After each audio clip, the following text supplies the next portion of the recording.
to the 4th session of The Part-Timers, an 8-part D&D game played by myself and 4 friends. We are using adventures from Uncaged Anthology, Volume 1, and I am Cindy, otherwise known as Babble_Drabble on Twitter and in various places, and I am your DM for this little stream.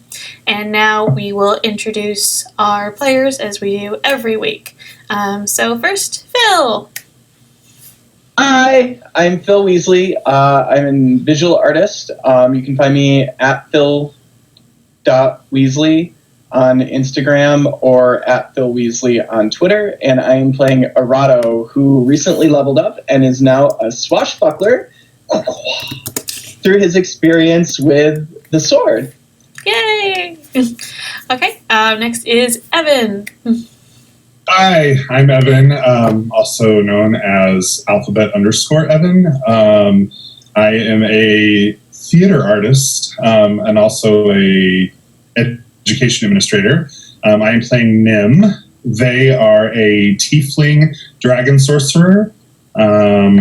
I just got Misty Step, which is a really cool spell, so I'm super excited about that. Yeah. Cool. And then Sam? I'm Sam. I play Gidget, a 3rd level, now alchemist artificer. So yeah, having fun with a lot of potions and poisons. And yeah, that's me. Cool. And then finally, Devin. Hello, I am Devin Moody. I don't really have a presence on the interwebs, but I am playing Jobert Perkins, a mule centaur, who is a fighter and now a champion fighter. Yay! Ooh. Because It's not as cool as it sounds. but that's because she's a champion mule centaur, like a champion mule. Yeah. Yeah. And sometimes it's good not to have an internet presence. I met a new person today, and they had already found me on the internet. So yay! Ah. But that was fun. We had topics to talk about. That's true. Okay. So our last few episodes, the part-timers, Gidget, Joe, Arato, and Nim had all gathered the Fledgling Foxtrotter, a tavern/hostel in which young or new adventurers could meet together and make little parties and then go out adventuring and hopefully not die. Unless, I guess, you encounter a will-o-wisp. Because in one of our last sessions, when they went out to go get these children that had disappeared into the wilds, they fought a will-o-wisp and almost died. And but they didn't. So that's fine. And I'm sure nothing like that will happen this time. This time, it's been about a week since they came back from the town in that valley in which they got those 2 kids back from those surprisingly rich tieflings. And after a week, Mavis, the dragonborn woman that ran the Fledgling Foxtrotter, told them about an opportunity in a town a couple days' ride away. There is a very wealthy family known as the Lacore family. They hold a lot of land and are very well known. Unfortunately, the heiress to the Lacore family, Lady Sepha, has gone missing, and her father, Lord Lacore, is offering a reward to anyone who can find her. And so our adventurers have agreed to travel over a couple days to this town, just known as Loughton. The area around it, you had gotten out of the hills and you had moved through the plains, and you found that it was rolling farmland for a lot of it, interspersed with sections of trees and small plateaus and not really mountains, but more like additional foothills. So you'll get rolling plains, some foothills, rolling plains, some foothills. And you've met a few travelers along your way. They'll they would have asked where you're going and would have known Loughton. And they would have told you that, it's a really nice place, and the LaCour family has always treated people there well. It's also generally peaceful, and that's because of the LaCour family. There used to be, they think, 100 or so years ago, there used to be a lot of raids from the orcs and the drows, but ever since the LaCour family took over, they've declined, and it's grown a lot more peaceful. Loughton has also become known for two things. Its Harvest Festival and the beauty of Lady Sepha LaCour. People know that she's gone missing, and they're actively worried about her. And if any of you divulge that you've gone to figure out where she is, they'll wish you the best of luck. Promise you that Lord LaCour will do anything to get his daughter back, and just hope that she's safe, because they don't really know how the town would get on if anything bad happened to Lady Sepha. You all come down the road, and you can see this town from a distance. The area around it the area that you had come from was plain, and you could see on your left-hand side kind of a few foothills and forests leading up into those foothills. The area you're in is quite flat, and so you can see that there is a town some good 1,000 yards away. You can make out that there's a little arch over the road, and that there are some small buildings, most of them no higher than a story. Maybe you can see a few that are 2 stories. And then you also see that there is, on the right-hand side, a little bit further into the town, some kind of a large building. It only stands out because it has to be at least 3 stories tall, and in this town that makes quite a difference.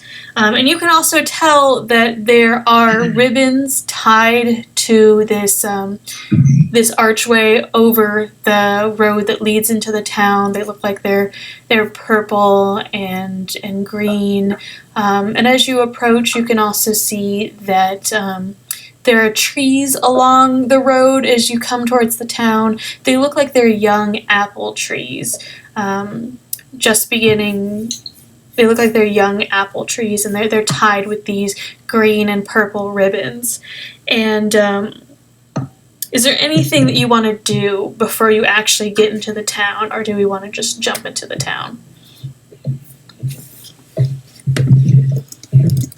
I have a question, actually, for the group. Mm-hmm. Do you guys still have your donkeys? I think I left mine in the town. Yeah, I don't. No donkeys. So we're just walking in. We're just walking. I didn't. I don't remember what Mavis did with them, actually. Mavis, we're here right now, so I'm guessing there's no donkeys. Mavis would have let you have them if you'd wanted to, because it is a bit of a walk, but you also could have walked. Maybe you were tired of the donkeys. Gidget would probably still have hers because the donkey can help carry stuff. Smart. Gidget has a lot of stuff. Mm-hmm. And Gidget's donkey was a very good little donkey named Pinstripe. Thank you. Pinstripe is my... Mm-hmm. All right. I don't think my donkey likes me. So we only have one donkey now.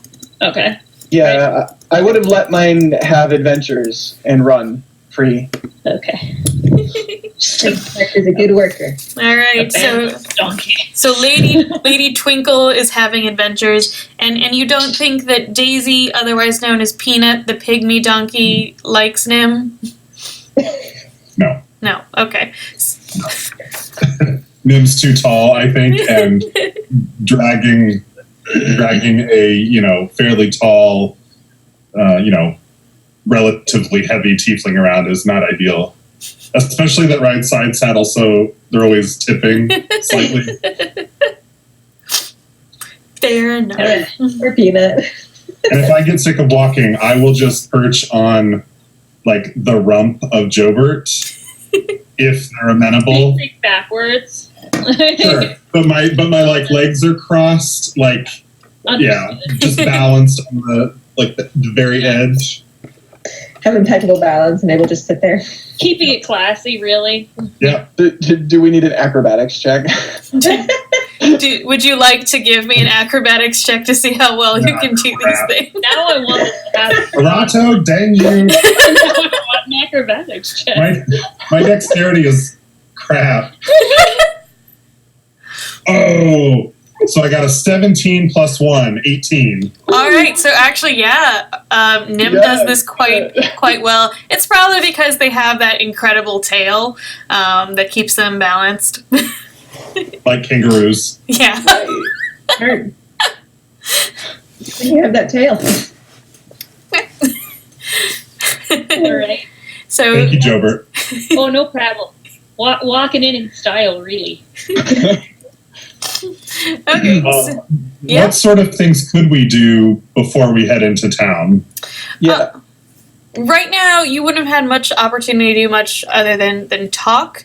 One thing to note is that you were given, each of you were given an extra greater healing potion because Mavis doesn't want you to die, and she heard about what happened. Good. But she's not going to give you any more death ward bracelets because that's how you learn. Fair. So if there's anything that you wanted to prepare for, and if there's anything that as if there's anything as characters that you wanted to ask me that Mavis might have been able to tell you, or that any of the travelers you'd seen would have been able to tell you, you can ask me these questions. So yeah. I was gonna say, is there anybody able to tell us? So we heard that they seem to like Lady Sepha, all right? Oh yeah. Quite. Yeah. Anyone that you talk to, just been like, she's just a really lovely lady. She's super pretty. She's easy to talk to. She seems to like really care about the people of the town. Her dad is, Lord LaCory is he's a good man, but he can be like a little bit hard, and he very much knows his station. Whereas Lady Sepha is kind of like a lady of the people, really. Is the Princess Diana of this place? Apparently, yes. Her name is on commemorative plates. I would like to ask what goods or wares or what produces wealth in this country or this town that we're going to. Their economy is? Yeah. I think if you'd ever asked anyone that you were traveling with on the road, or you kind of looked at what they had, they would have been traveling merchants, a couple of pseudo bards, not like bards the class, but like kind of bards as in they try to travel and make money and sing, would have been with them. But people also would have been armed, and they would have told you that while Lord LaCory keeps them safe, there can be drow and orc incursions, so they have to be careful. And then the merchants would have been a little bit more luxury items, different kinds of fabric and jewelry and gems, and things like that, because Loughton is a decent place to sell to, especially this time of year when the Harvest Festival is coming, because there's a lot of people come out. They like to drink, they like to dance, they like to party, and they like to spend coin. So it's a good place for merchants to come and to sell their stuff, especially because since Lord LaCory has gotten the raids to settle down, they can people feel a little bit safer. Like they can spend their time getting a little bit of money, getting some nice things, having some good time. Okay. The mixture of like mercantile and agricultural town with Mhm. a trade fair essentially every year. Yeah, Cool. you definitely saw farms going by, and you saw some orchards, kind of near the rolling hills, where it's more forested.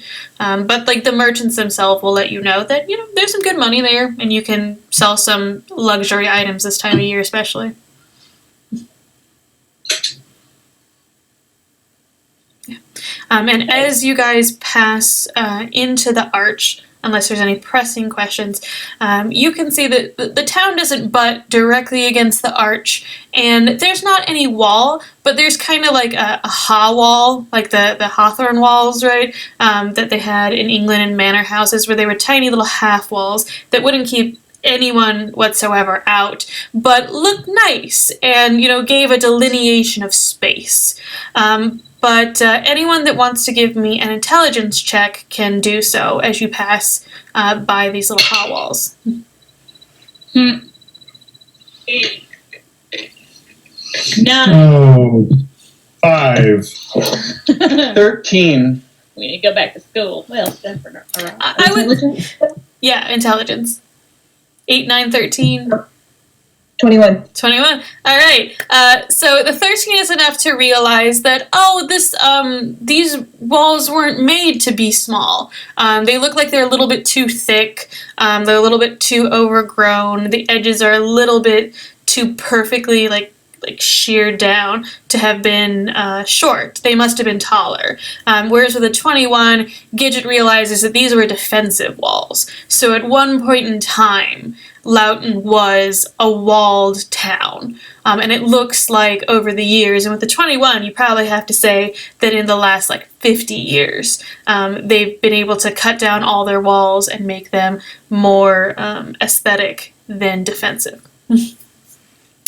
And as you kind of walk into this area, you see that there are a lot more ribbons everywhere. There's potted plants everywhere. There's paper flowers in big old swags and little banners everywhere, all in this green and purple.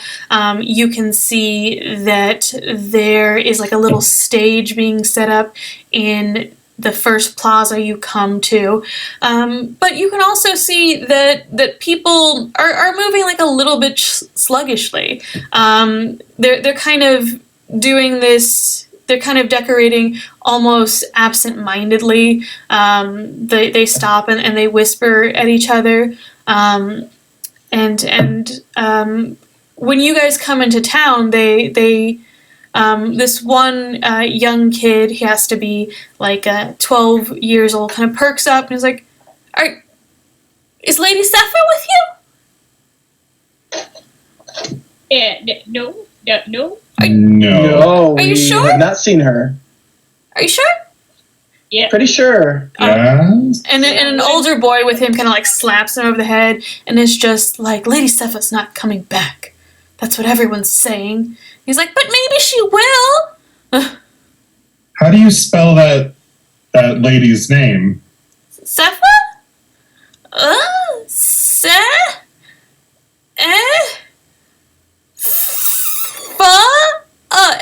S-E-F-A. And the other boy is like, it's S-E-P-H-A.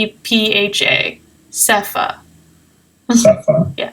Just I was how it just sounds. curious. It's just how it sounds. But I'm sorry that Danny's bugging you. Come on, we gotta.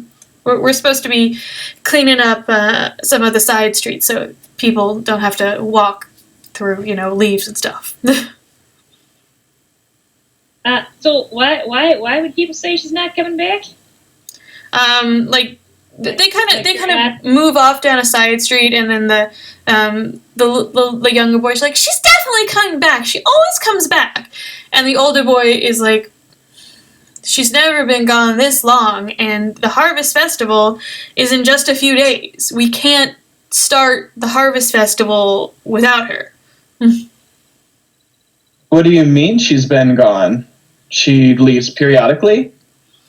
A few more people are gathering around, and one older woman is like, She's always been a bit of a spirited girl ever since she was young. And this woman is kind of like a middle-aged human woman, and she's and usually you expect a fine lady of her standing to be inside to learn some of the sweeter, simpler arts, but she was always out and about.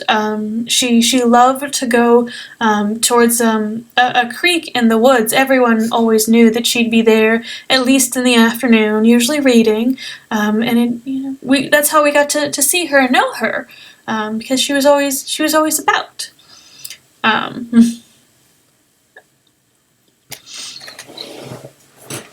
Could you tell us where the creek is? The first boy that you said, I know where it is. And his brother is like, Danny, we're supposed to be doing something, but this is important. Does she go there every day?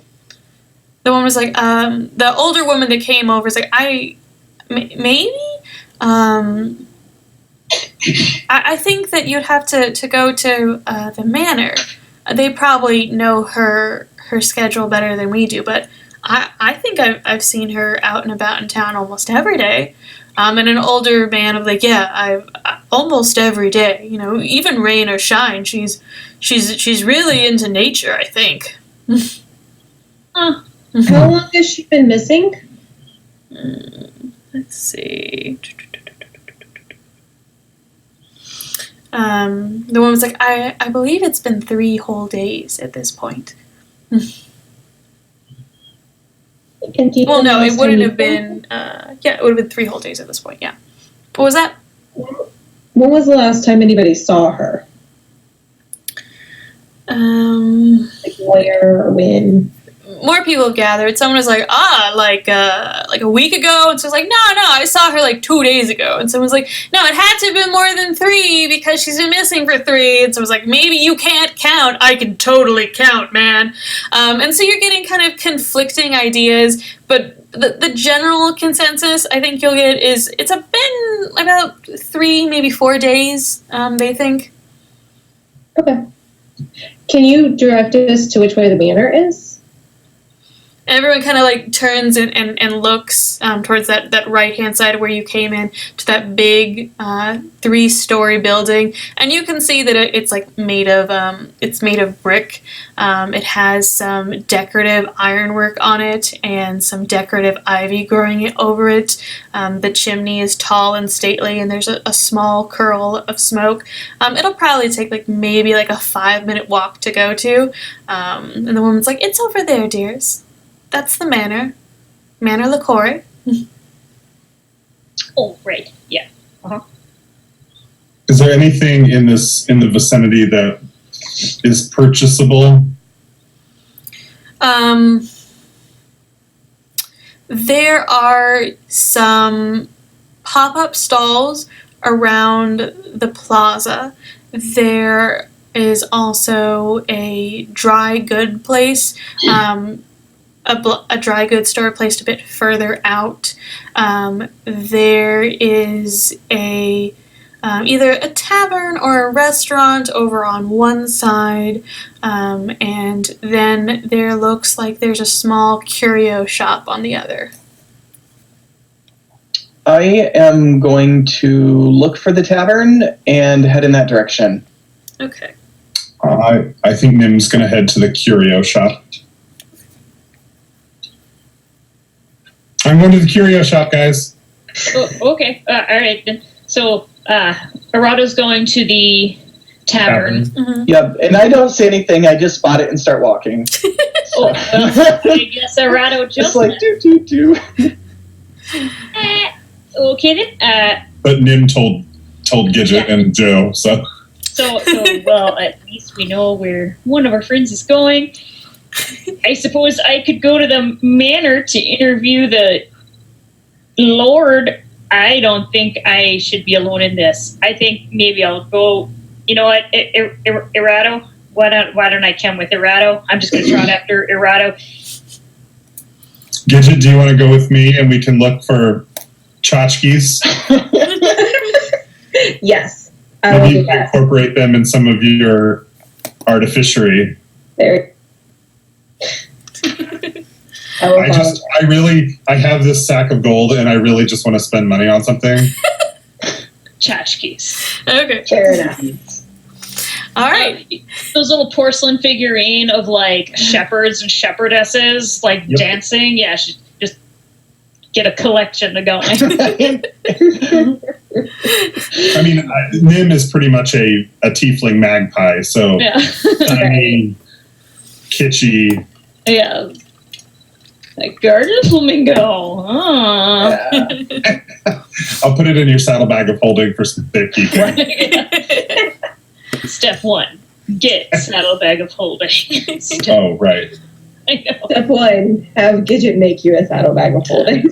That'll be this game. Yeah. There you go. All right, so I'll trot after Arado, kind of looking back in a very unsure manner, but still going forward after Arado. Do I hear you? I mean, I'm not hiding it. And these are cobblestones. Like, once you got into the plaza, it became cobblestone. So it's Yeah, so it's Okay. hooks. I imagine it's like coconuts back. I'd be like, holy shit. Like as big as dinner plate. that kid is also like underfoot, Joe. Like the kid's just like, you're so big and like you're strong, but you're not like a horse. Like I think you're like you're like a mule. And then Nim from across says, a donkey. No. No, Oh. she's a mule. Have you never seen a mule? I think this child Just be like, knows. the kid's got you there. The child's seen a mule before. We have a bunch of mules. We have like 3. Oh, good. Yeah. See? I knew I recognized that smell. Not the smell. Not all of us can smell like smoke and weird stuff. Ooh, called out. Yeah, man, not all of us can smell like weird stuff. Yeah. It's just Just Like- some of us. Like oranges and vanilla and cedar and lovely. And oil. and smoke, apparently. And smoke, apparently. That's probably left over from our first adventure. I think so. 12-pack a day in it in secret. I don't know. It's the hops that I carry around in my bag. I could make you perfume if ever you need it. I literally can make that now. Oh, I have that natural perfume. Right.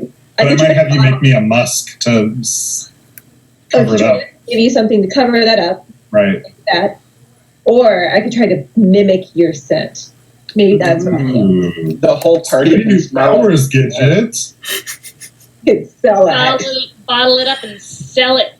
Oh, didn't. I assume you guys are just shouting this across the plaza at each other because you've gone because the little tavern / restaurant was on like the left side and then the curio shop was on the right hand side, and you guys both said you left and you just like walked away from this group of people that was talking to you, and like some of them were like, I hope you'll get Lady Sepha back. Oh, they're not listening to us. They're involved with each other. Yeah. I'm done with them. Yeah, and they eventually kind of like, as you get to like talking about mimicking each other's scents and things, they're just like, we have business to attend to, and they like start dispersing, except for this little kid, Danny, and his brother is just kind of like giving up, and you can see that he's sitting on like the stage and like gets at like a cigarette, is like furtively teenage smoking. But that's what he's doing. And so, whenever this shouted conversation decides to end, Chobert and Arado can head over to the little tavern / restaurant, which is called Eats and Such.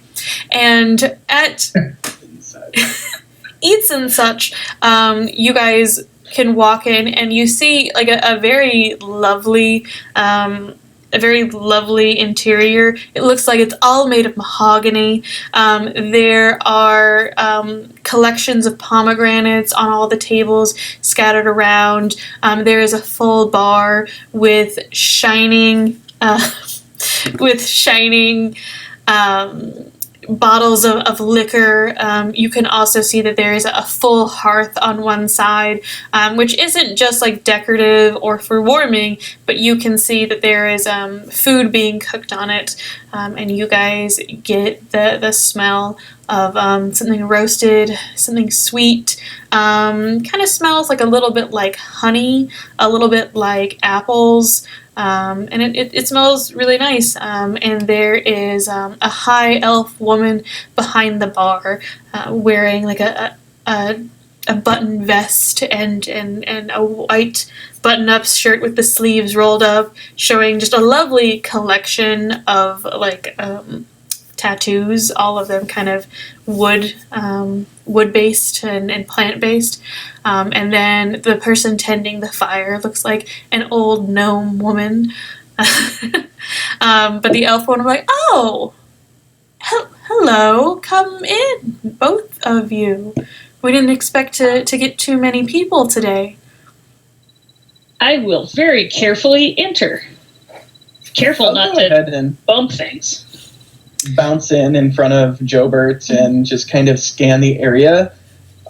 See who all's in there. Is it just the two, or are there more people? So far, it looks like it's just the two of them. It's empty on the inside. Is she a sun elf or a moon elf? She's a sun elf. Oh, how exotic! Oh. I'm sorry, are you talking about me? I was probably that was to errata. Well, you used your full volume, so...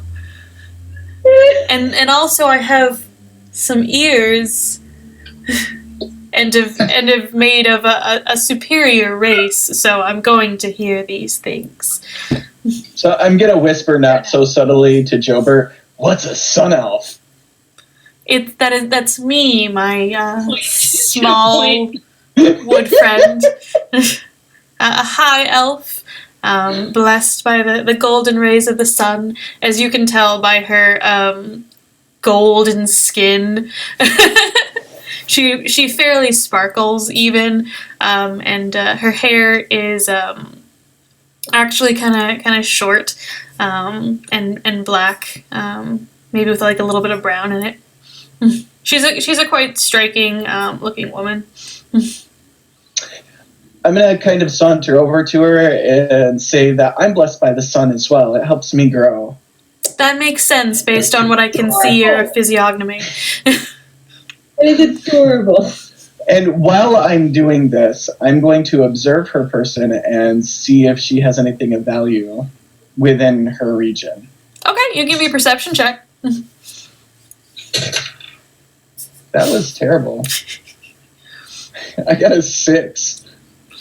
You're not getting like a good image because she's also like a little bit kind of like defensively like leaning over the bar to look at you guys, but you definitely know that behind her there's just rows of liquor, some of them just like ruby colored, some of them like a dark black, some of them that swirl even though they're not moving at all. It's just like a beautiful collection of liquors. Well, then I want to see if there's any point of access to the back. Right. Just kind of casually observing as I turn around. Okay. With your 6 perception check, you can't really see anything like over the bar. You're like, okay, there's probably a bar. I probably got to go over it. And Jobert would like to ask, well, she'll just come out and say it, we are here trying to figure out what happened to this Sepha person, and I've been told numerous times in the past that the innkeepers and barkeeps and such are really the eyes and ears of the town, so if you could give us any information, we would just be so happy. That's fair. I do try to observe the world around me. Eventually I sort of forget what I see because it becomes inconsequential when you've lived as long as I have and as long as I will. But for now, Lady Sepha, she doesn't much visit our establishment. I think it is something to do with, she is the lady of the town, and her father is a bit of a hard man, a little bit, he's inflexible, he has certain ideals, and she's already pushing her luck by being able to move so freely, honestly. So we only see her maybe once every week or two, depending on where her father is, if he's busy or out raiding. But from what I've been able to understand, she just sort of disappeared one day in the woods. People think that they saw her go out into the woods. She usually brings a book with her. And then she was supposed to come back that evening, and she didn't. And I think it was about 3 days ago. So she disappeared in the woods after she exited the town? Yes. The woods, as you saw, sort of abut on the western side of town. And that's usually where we get our fresh water supply from, as well as some of our orchards. We have a rather large collection of apple orchards and pomegranate orchards.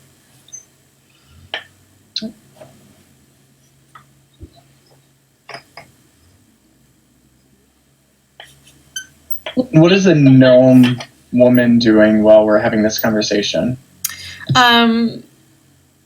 She's very obviously eavesdropping. she's like leaning way away from what she's doing, and is just like, and is just like looking back at you. And if you turn and look to her, she'll like make eye contact with you, and then like look at what she's doing again, and then almost immediately go back. Okay, I'm gonna walk closer to her. Mm-hmm. He's like, oh, hello. Well, hi there. What are you doing? Oh, I'm making food. What kind of food? Risotto. Risotto. Yes, the key is you have to make sure the rice is edible, but not too mushy. A lot of people get it wrong. I bet you do a perfect job at that. Oh, I do. Yeah. So I couldn't help but notice that you spend a lot of time over here in the kitchen. I'm sure you hear a lot going back and forth. Can you tell us what you might have heard Lady? I hear everything. There's so much to hear. I know who likes who's sleeping with who's run away with who. I know it all, and I'll have you know that our dear proprietress has a few lovers of her own. Well, that sounds very entertaining. The bartender just like rolls her eyes really hard. And she's and this gnome woman, who introduces herself as Old Gim Gam. Old Gim Gam. Just kind of continues to be like, but if you're asking about Lady Sepha, I'm fairly certain she has found a love of her own. Every time she came in here, she seemed distracted.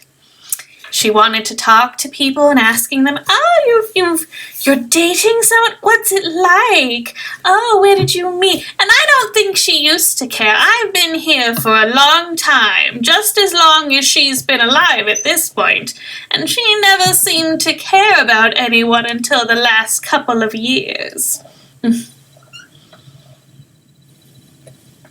And she was saying this about Lady Sephora? Sepha, yeah. Sepha. Yeah. Gim Gam's talking about Lady Sepha.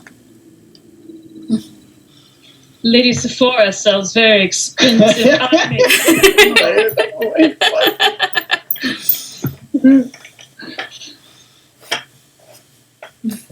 And what are you here for? Also looking for love? Me, no. I can find that in the forest on my own. Thank you. Wink. Yes. You go into a forest, you often find love. I've found that to be true myself. Do you think that Lady Sepha found that to be true as well? I don't know what she would have found in the forest. I think Lady Sepha's different. She has to be. Her family, they're especially her father. I I don't think he'd survive if, she'd met up with someone like you or me. But I think it may have been someone around town. Or maybe, wouldn't it be romantic if it was someone traveling? Like a traveling musician or something? Or maybe like a traveling carpenter? That'd be incredible. They have strong hands, from working the wood. I've felt that.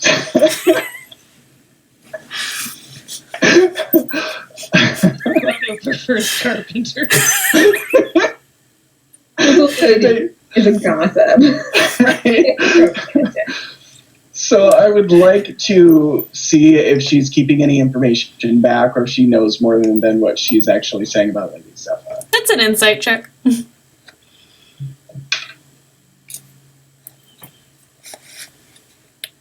I got a 10.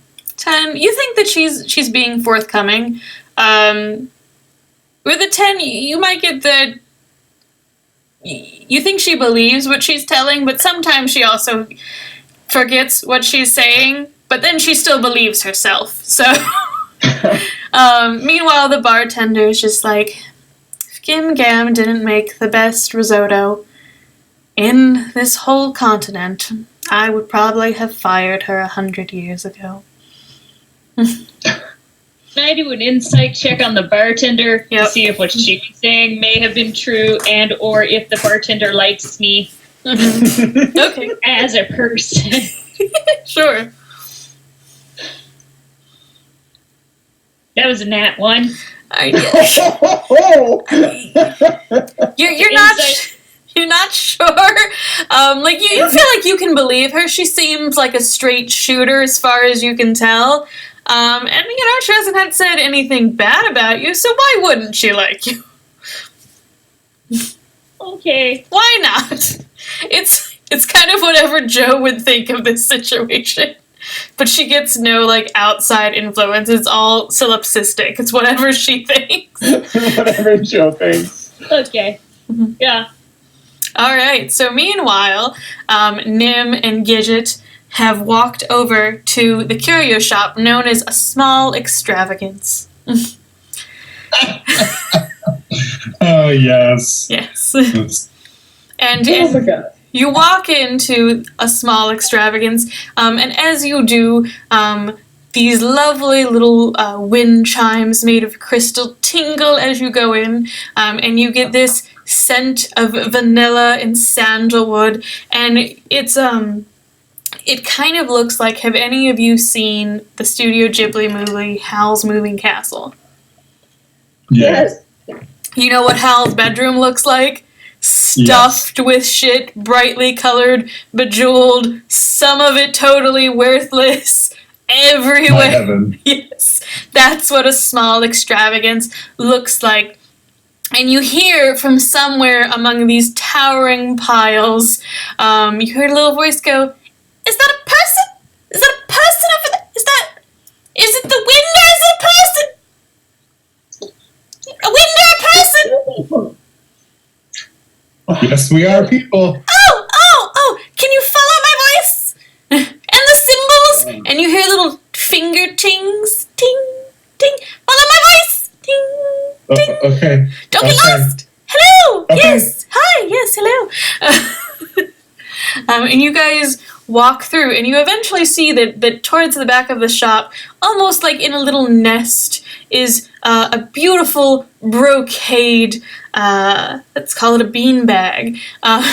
And sitting cross-legged in this beautifully brocade beanbag is a little old halfling man. Just ancient looking, but he has that wonderful, he has a wonderful collection of facial hair that you would see in a facial hair competition.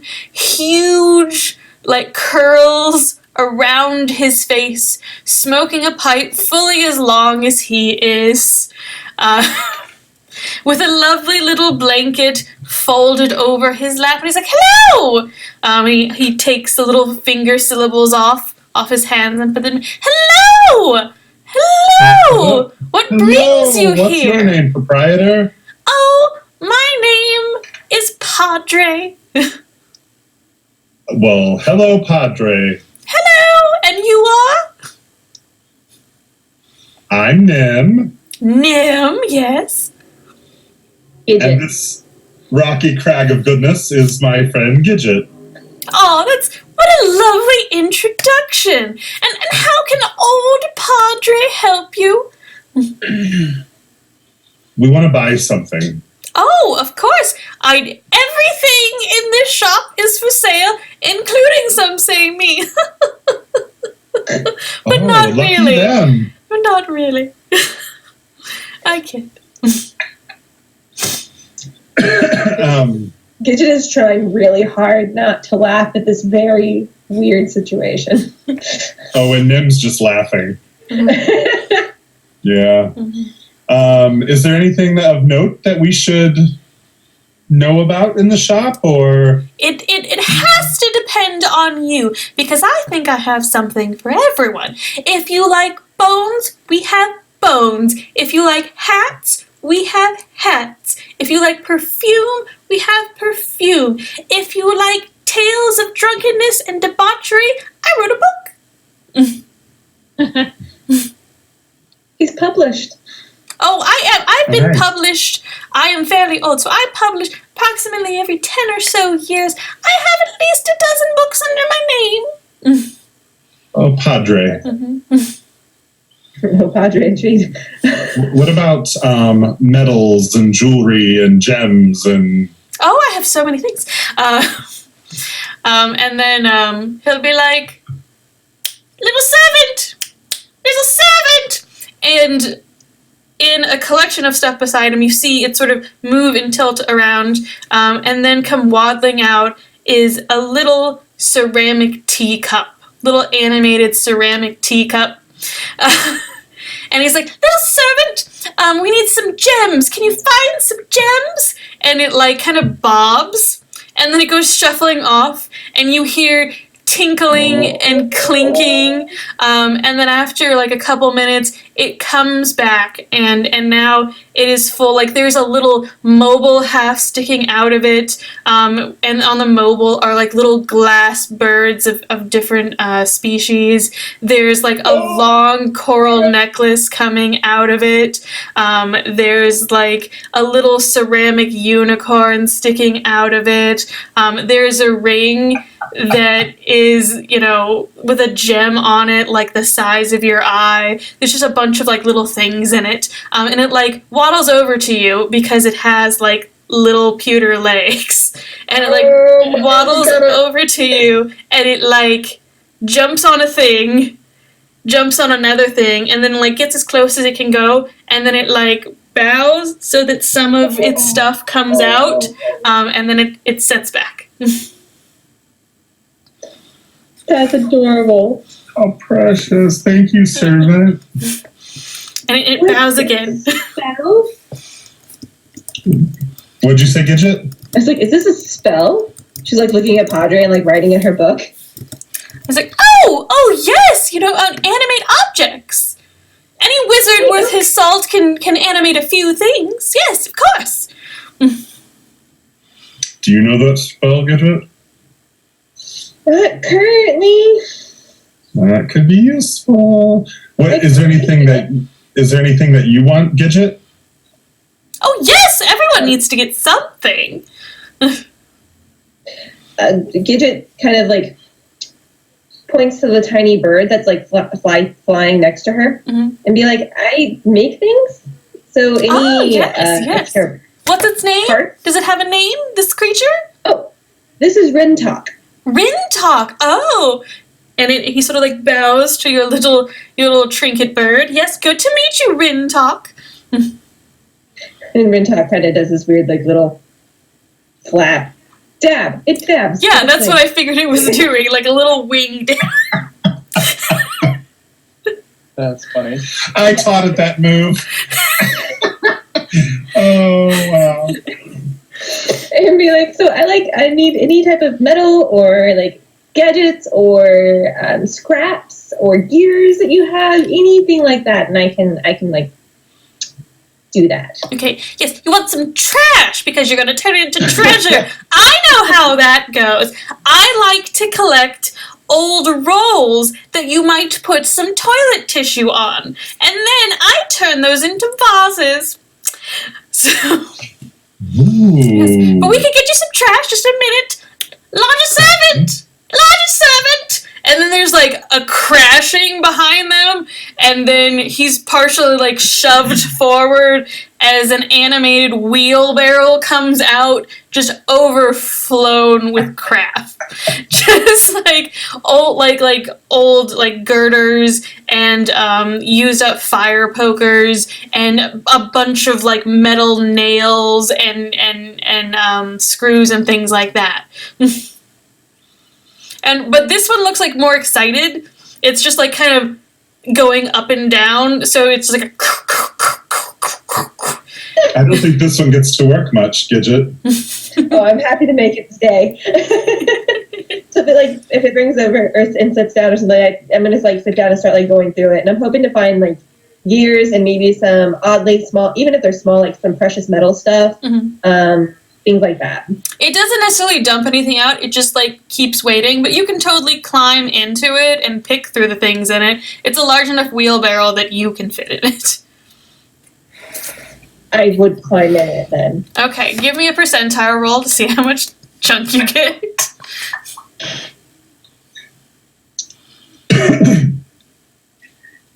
A point of clarification, is the percentile die the one that with the like 60, 50...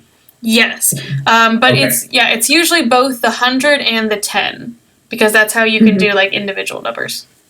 Gotcha. What you got, Sam? I got 67. 67. All right. Yeah. You find a good amount of different gears. Some of them are not fully completed. Some of them are parts. And then you do find, when you were thinking of like precious metals, what were you thinking of? Anything from like strips of like copper, even zinc, anything that like would still be solid at, room temperature. I think you could find some copper and some zinc, and at like a 67, you can probably get like 3 pounds worth of stuff total. Maybe some silver and gold, like a little bit of silver and gold, just like pure. More like the regular just metals. I don't think that you, like with a 67, I don't think you would have found like any silver or gold, but you could definitely have found like some copper and some zinc. And then I don't know metals, so maybe you found like a little bit of aluminum too. Perfect. Yes. Doing so will of course cost you, but we are not in the busy season. I will let you know that if you'd come in about a week when the Harvest Festival was here, the prices would have gone up. But now we have our regular off-season prices, as it were.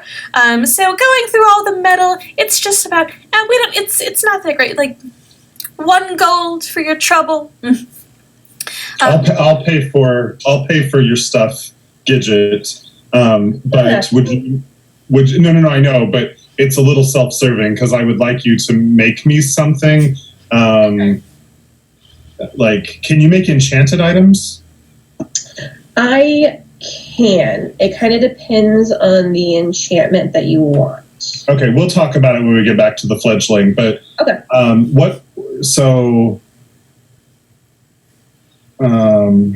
you said there was coral in the teacup. Like a big coral necklace, a big old ring with a gem the size of your eye, but it's like a geode. There's also a ceramic unicorn, and then there is a mobile with little brightly colored glass birds hanging from it.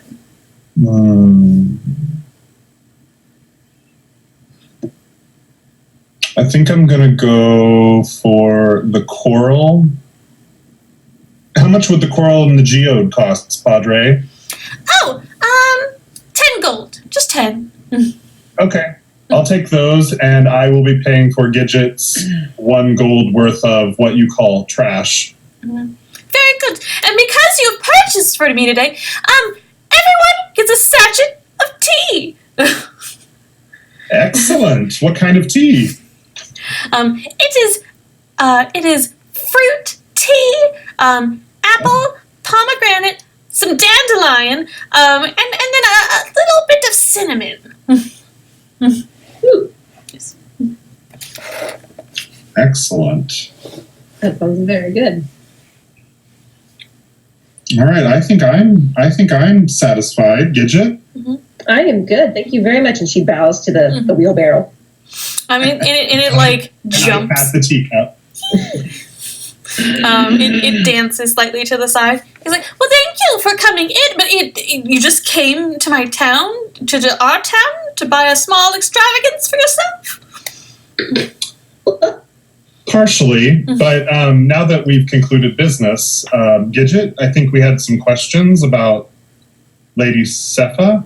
Oh, Yeah. Yes, it's a tragedy. Yes. Do you know anything of Lady Sepha and her whereabouts and or her daily patterns? I don't know how much you guys interact. She came in sometimes. She always liked to buy a little extravagance for herself every once in a while, but I don't get around too much. The gout, it's gotten in my legs, and that's why I have my little servants, but they do well. They do very well.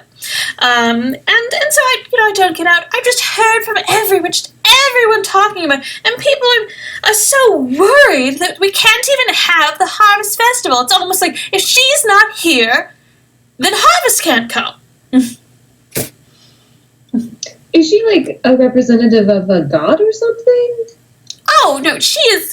She's flesh. Well, I mean, she is a high elf, so there's a debate there. But I think high elves are just like you and me, really. But if you ask them, most of them say no. Like across the way, have you been to Eats and Such? Not yet. Dreadful woman runs it.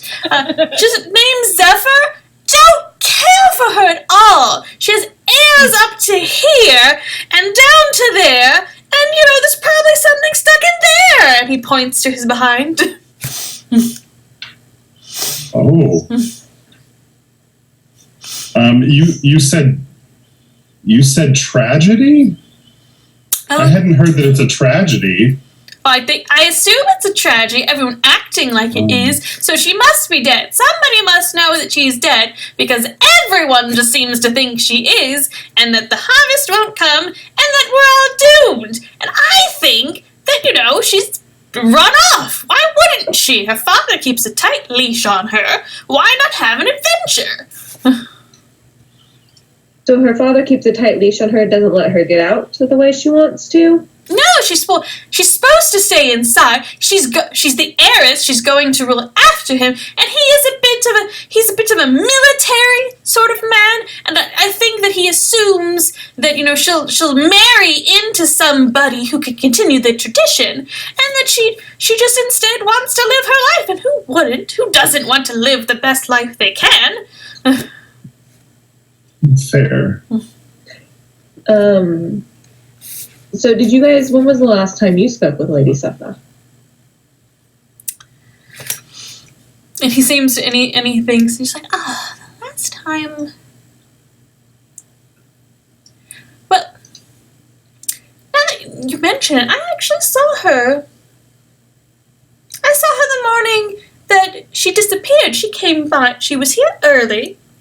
And I remember, because I hadn't officially opened the shop, but I never lock it, so she just came right in. And she wanted, she wanted something. What was it? What was it she wanted again? She wanted a ring. She got a ring. It was kind of a, I think the one she chose, it was, it's like silver, just kind of plain, really, barely any ornamentation on it. But she seemed really struck by it and really wanted it. She paid twice for it. I tried not to take it, but well, I'm not going to refuse coin. Of course not. It wouldn't make good business sense. Yeah. Can I do an insight check on him? Yeah.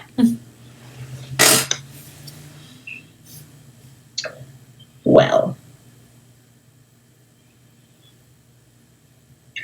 14. He And I'll seems. do one just for kicks if that's cool. Yeah, go for it.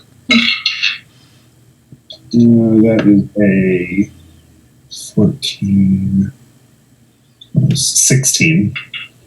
Both of you think that he's being fairly sincere, but he may know just like a little bit more that he isn't telling.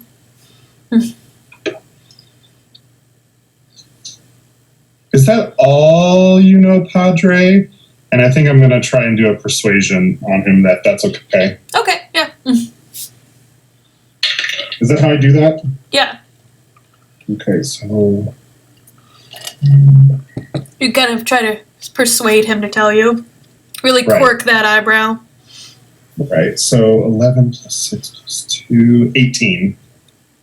Let's see. Alright. So, what? Are you off to see her father? You have to tell me the truth. I think that's our next stop, right, Gidge? Yeah, we had wanted to talk with townsfolk first before we talked with her father. Right, which is part of the reason we came in here. We thought someone, of your bearing in this town would know a lot of information. Well, flattery will get you everywhere, and I love it, so keep it up. Good, I have loads of it to give, so... I love hearing that. This you may not tell her father. Do I have your word? I think so. Very well. Scout's honor. Very well. Witch's honor. There you go. Both are wonderful, and I appreciate Did it. in the burger book during this. She specifically said she wanted to find something special. And she's not the kind of lady that buys special things. She buys nice things. She buys pretty things. She buys colorful things. But she doesn't buy special things. And I think that ring had some significance. Not because of the ring itself, but what she was going to do with it. Mm. Did she go into the woods after she saw you? That's what everyone says. And that's usually what she does. She usually goes to the woods, I think, in the afternoon. Because in the morning, she has to stay in. She has lessons or talks with her father or whatever they do in that house. And then she goes to the woods. But she made sure she was here early in the morning. Barely sunrise. I had my face mask on. I looked a fright. And she still wasn't deterred from purchasing. No, she's The ring. very sweet. Very sweet. But she was very determined. She needed to buy it. She needed to buy it then. Anything we should know about her father other than he's very domineering and possessive? Well, one thing is that he wasn't home that morning. He'd gone out raiding. He leads parties against the drow because they come in from somewhere in the foothills. We don't know where, but they come in somewhere. And he was out raiding all night, and he didn't come until breakfast, which is after she got in. So, like the foothills just beyond the forest where she frequents? What now? He goes raiding in the foothills against the drow. Are these foothills past the forest in which she, spends a lot of time? Yes. Fair amount. They roll, they get a little bit bigger. If you look on the horizon, you see they've gotten sort of mountainous. And drow usually live underground, right? In my experience, yes. I think there's something with the sun. They don't like it. It hurts. Right. Or maybe that's vampires. It's drow as well. It's both. Perhaps they're the same. I don't know. No, but at least I don't think Who so. are but, we to judge what's a drow and what's a vampire? Yes, yeah, absolutely. Question. Would you be able to tell me and or like somebody here be able to, one of your servants be able to draw or describe the ring that she bought? know if anyone but me would have noticed. There were a Are few you- people out.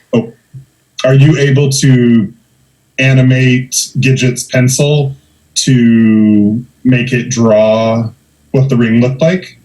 Oh, sure, yes. That's what you wish. Is that cool, Gidget? Yeah. I'll hand him one of my sketching pencils and a blank page in my journal. You're like, I don't need to hold that. And he pulls, and he takes the long pipe that he's been smoking, and just holds it by the bowl and turns it around into a wand and casts animate object upon it. It's like, new friend, draw this from my mind. And the little pencil kind of leaps in your hand, and it like taps against your hand until you lay the paper on it. And then it starts sketching the image. And what it looks like is, you see it looks like a ring, a plain banded ring, no jewelry on it. And on one side, you see that there's like a leaf pattern, like a leaf in full bloom. And then on the other side, you see that there are like branches, just bare twisted branches.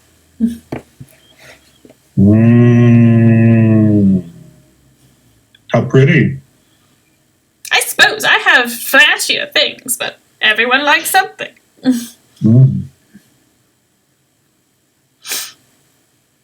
This is very helpful. I appreciate that. Thank you. Very welcome. Thank you.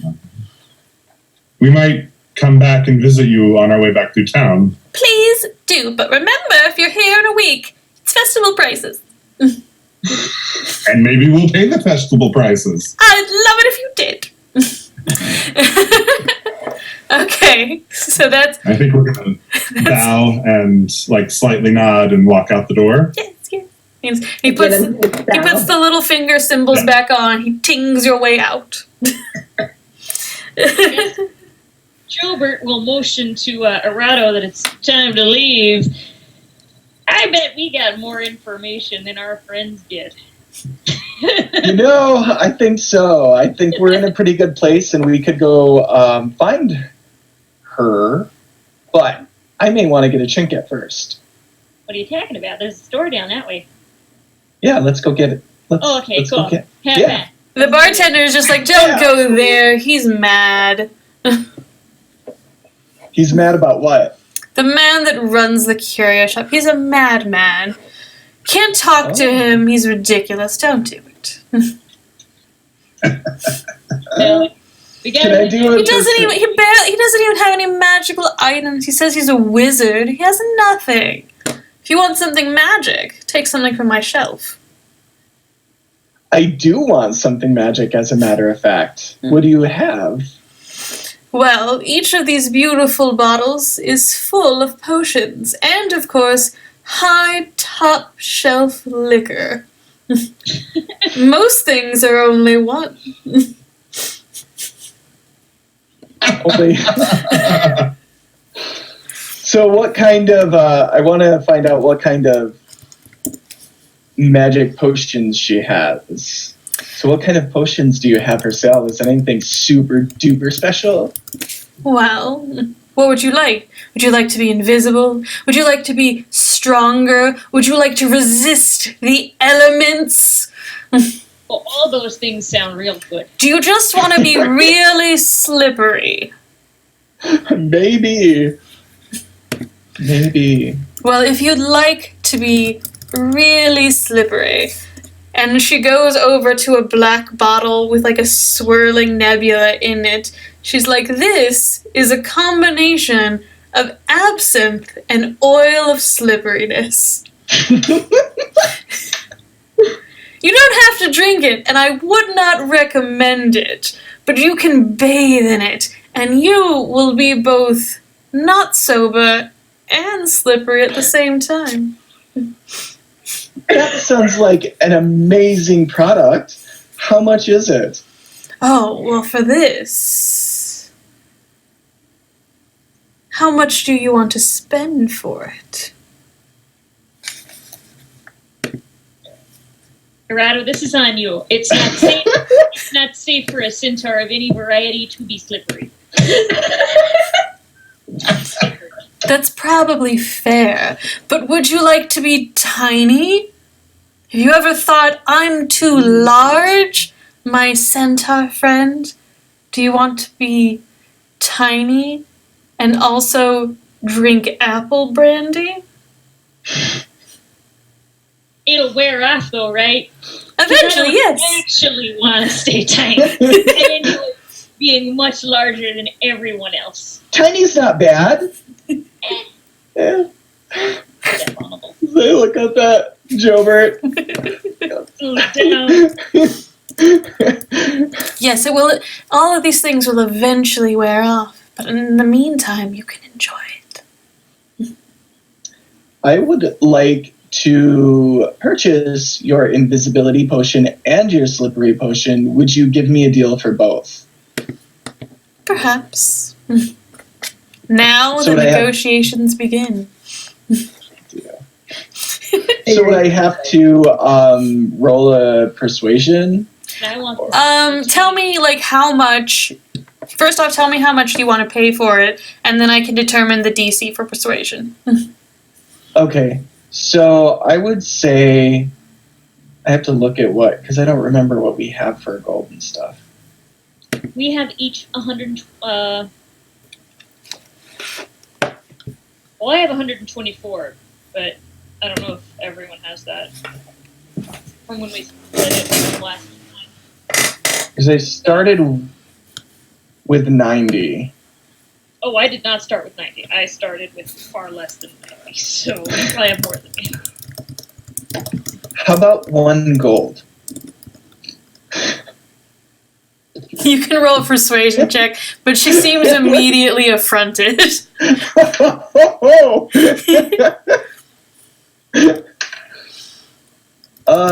Persuasion. Persuasion. I got a 19. A 19. She'll be like, I will let you try again. But it will not be 1 gold. For 1 gold, you can buy some nonsense across the way. And you're trying to buy a potion of slipperiness and absinthe, and a potion of invisibility and rose grapefruit vodka? That sounds tasty. And I like the one that makes Very you good. really small. Ah, yes. You may also propose a price. What about 10 gold? Okay, you can give me a persuasion check. Oh, goody, with my superb charisma. That's and then I minus 1 from that 8. 8. I don't think it'll be 10. You'd have to pay at least double for that. Oh, So what if I paid for all 3 and paid you 25? oh. Okay, you can roll persuasion. Ooh, that was not good. 4. She's like, I just don't think either one of you understands the value of these objects. It's going to be 35 gold for all 3. Can at some point during these negotiations we walk in? Yep. Oh, hey guys. We're trying to buy some potions / alcoholic beverages. I don't know that I have this haggling idea that you people use. I'm not good at You that. people, that's what I say. Buy? What type of potions are you trying to buy? Invisibility and slippery. Because I want to be slippery and invisible. That seems like a really dangerous combination. Let's do it. Mine makes you smaller temporarily. And be temporarily smaller. Awesome. How long and how small? Well, it could make you at least half your size, and it could last for several hours. Oh, that's a good selling point. Several hours. So if we got all 3, how about 30 gold? Wait. Let's make sure this is good shit. I believe I said 35. May I take a peek at the potions? Of course not. Well, just from, like, even if you just want to set them on the counter. They're right here behind me. Okay. Can I do an Arcana check on them? Make sure they're actually decent in what she says they are? Sure you can. A proficiency with this shit. Just gonna whisper to Gidget, I hear the High Elves are known for their honesty. Gilbert, where do you get your information from? It's just what I've heard. Uh-huh. You know? Donkey intuition. No, from the other soldiers in the cavalry at Silvery Moon, around the campfire, where I trained back in the day. Backstory. Just hab-nabbing, rubbing elbows with, talking about people in different lands. This is not what you've heard, I take it. Did you get this information from another high elf? Oh, no, these are predominantly humans. The bartender's like, I am still here and I can hear everything. And once again points to her long ears. Like what a high elf has. Thank you very much. 19 is what I got on the roll. I got longer ears. Yeah. With a 19, you get the idea that these are magical items, yeah. You're definitely getting magic from her. And yeah. Like, am I able to determine, like, because with, like, the proficiency in the alchemy tools, I should be able to tell, like, I should be able to get a good idea of, like, what they actually do and stuff. Okay. Yeah, so you look at this dark black liquid that is absinthe and oil of slipperiness, and you get the strong idea that it's probably going to get you real drunk, and it's also going to... Let me open this up. And it's also going to basically make a grease spell like against you, so that any creature in the area gets like disadvantage to like grapple you. If you put it on the ground, someone can like slip right through it, like so it's a dexterity saving throw. You also get from the potion of diminution and apple brandy that actually it can make you larger or smaller for a few hours. And then the potion of invisibility and rose grapefruit vodka can make you invisible, but it's not like a greater invisibility spell. Gotcha. Can I do an investigation check on them and see if the components, like, because what I'm seeing in them, and see if the price that she's asking for is actually a decent price for these? Okay, sure. Meanwhile, Gidget's just staring hard at some bottles as everyone kind of awkwardly like stares at each other, and like Gim Gam is just like, the Zen will be ready in an hour if you want it.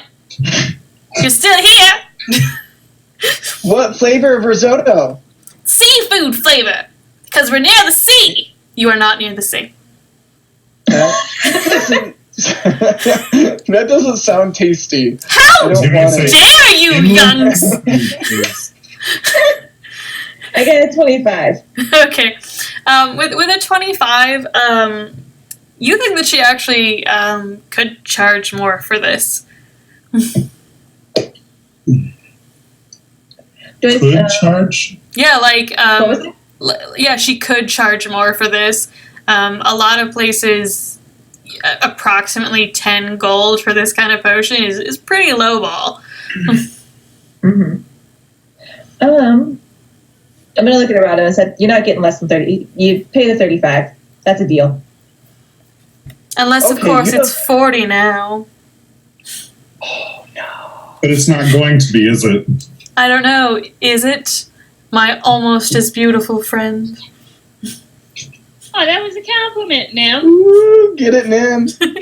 Does Nim? Okay, yeah. I mean, I know I'm gorgeous, but There's at least two beautiful people in this room, but one is, like here, and the other is like here. But everyone's here, and so we you all can know which one that is. We do know which one that That's is. here. We do. Yes, we know. Yes. And you're selling yourself short, honestly. You're much I higher. was just looking from each person to each person, trying to figure out who it is. Screw you, donkey. Screw you. I'm not a donkey. Gidget and Errata goes like, it's us. It's totally us. It's us. It's really. Gidget. It's not. It's not you two. No. You right. Yeah. So I'm gonna try and charm her back to 35. Okay. So are you gonna do a persuasion test, or a persuasion check, or cast a spell? It would be. Let's do a persuasion. Okay. Boom. Nat 20. Ooh, sweet. Plus Yeah. a 6, so 26. Okay. So with a nat 20, you guys are kind of sizing each other up, both beautiful and haughty. and so you can tell that as the two of you enjoy your banter, that she just kind of warms up to you, and she's like, for you, it will be 35. But I'm paying. That's true. 35 for all the potions or just Aratos? 35 for the 3 potions. Oh. 3? Uh-huh. Yes, I missed 3. that. I must have Yes. been distracted because. So what 3 are we getting? We're gonna get the one that makes you slippery and invisible, and then something that does what I can already do. So that's fine. It makes you smaller Okay. and gets you apparently wasted. Now that I can't do. Yeah, they'll we can do it all together. do that. They'll all do Okay. that. Wait, you're paying all of it, Arato? Yeah, I want all of them. Oh, gotcha. Okay. Hey, I thought I was getting one Arato, the one that makes me smaller. Maybe. You can already change your size. Ooh, the tree person is shady. Zephyr looks over at Nim and is like, this is why you can't trust lesser creatures. Always very sneaky. Remind me, did you have any Zephyr? Yes. Did you have any boozy healing potions or No. no? Okay. That's no fun. I'm gonna look down at Gidget. I told you could trust a half, but apparently we can't trust a Rado. It's probably true. Probably true. I think I want another one of those potions. Just for, S's and G's. Yes, S's and G's. All right. So Any suggestions, Zephyr? well, I've always been fond of either a potion of mind control or one of mind reading. I'll take the mind reading. Mind control's icky. Says you. I think it's quite fun. Yeah, to each their own. How much? Beautiful. Does it also get you drunk? Of course it does. It's a potion of mind reading. And what I want it to be. So it's like beer goggles for the mind. And it's also like mezcal. It's like mind reading and mezcal. Not a fan of mezcal. Do you like having diarrhea? How dare you? Oh, I don't say that to Zephyr. Sorry. No, I say this is Cindy. How dare you? No.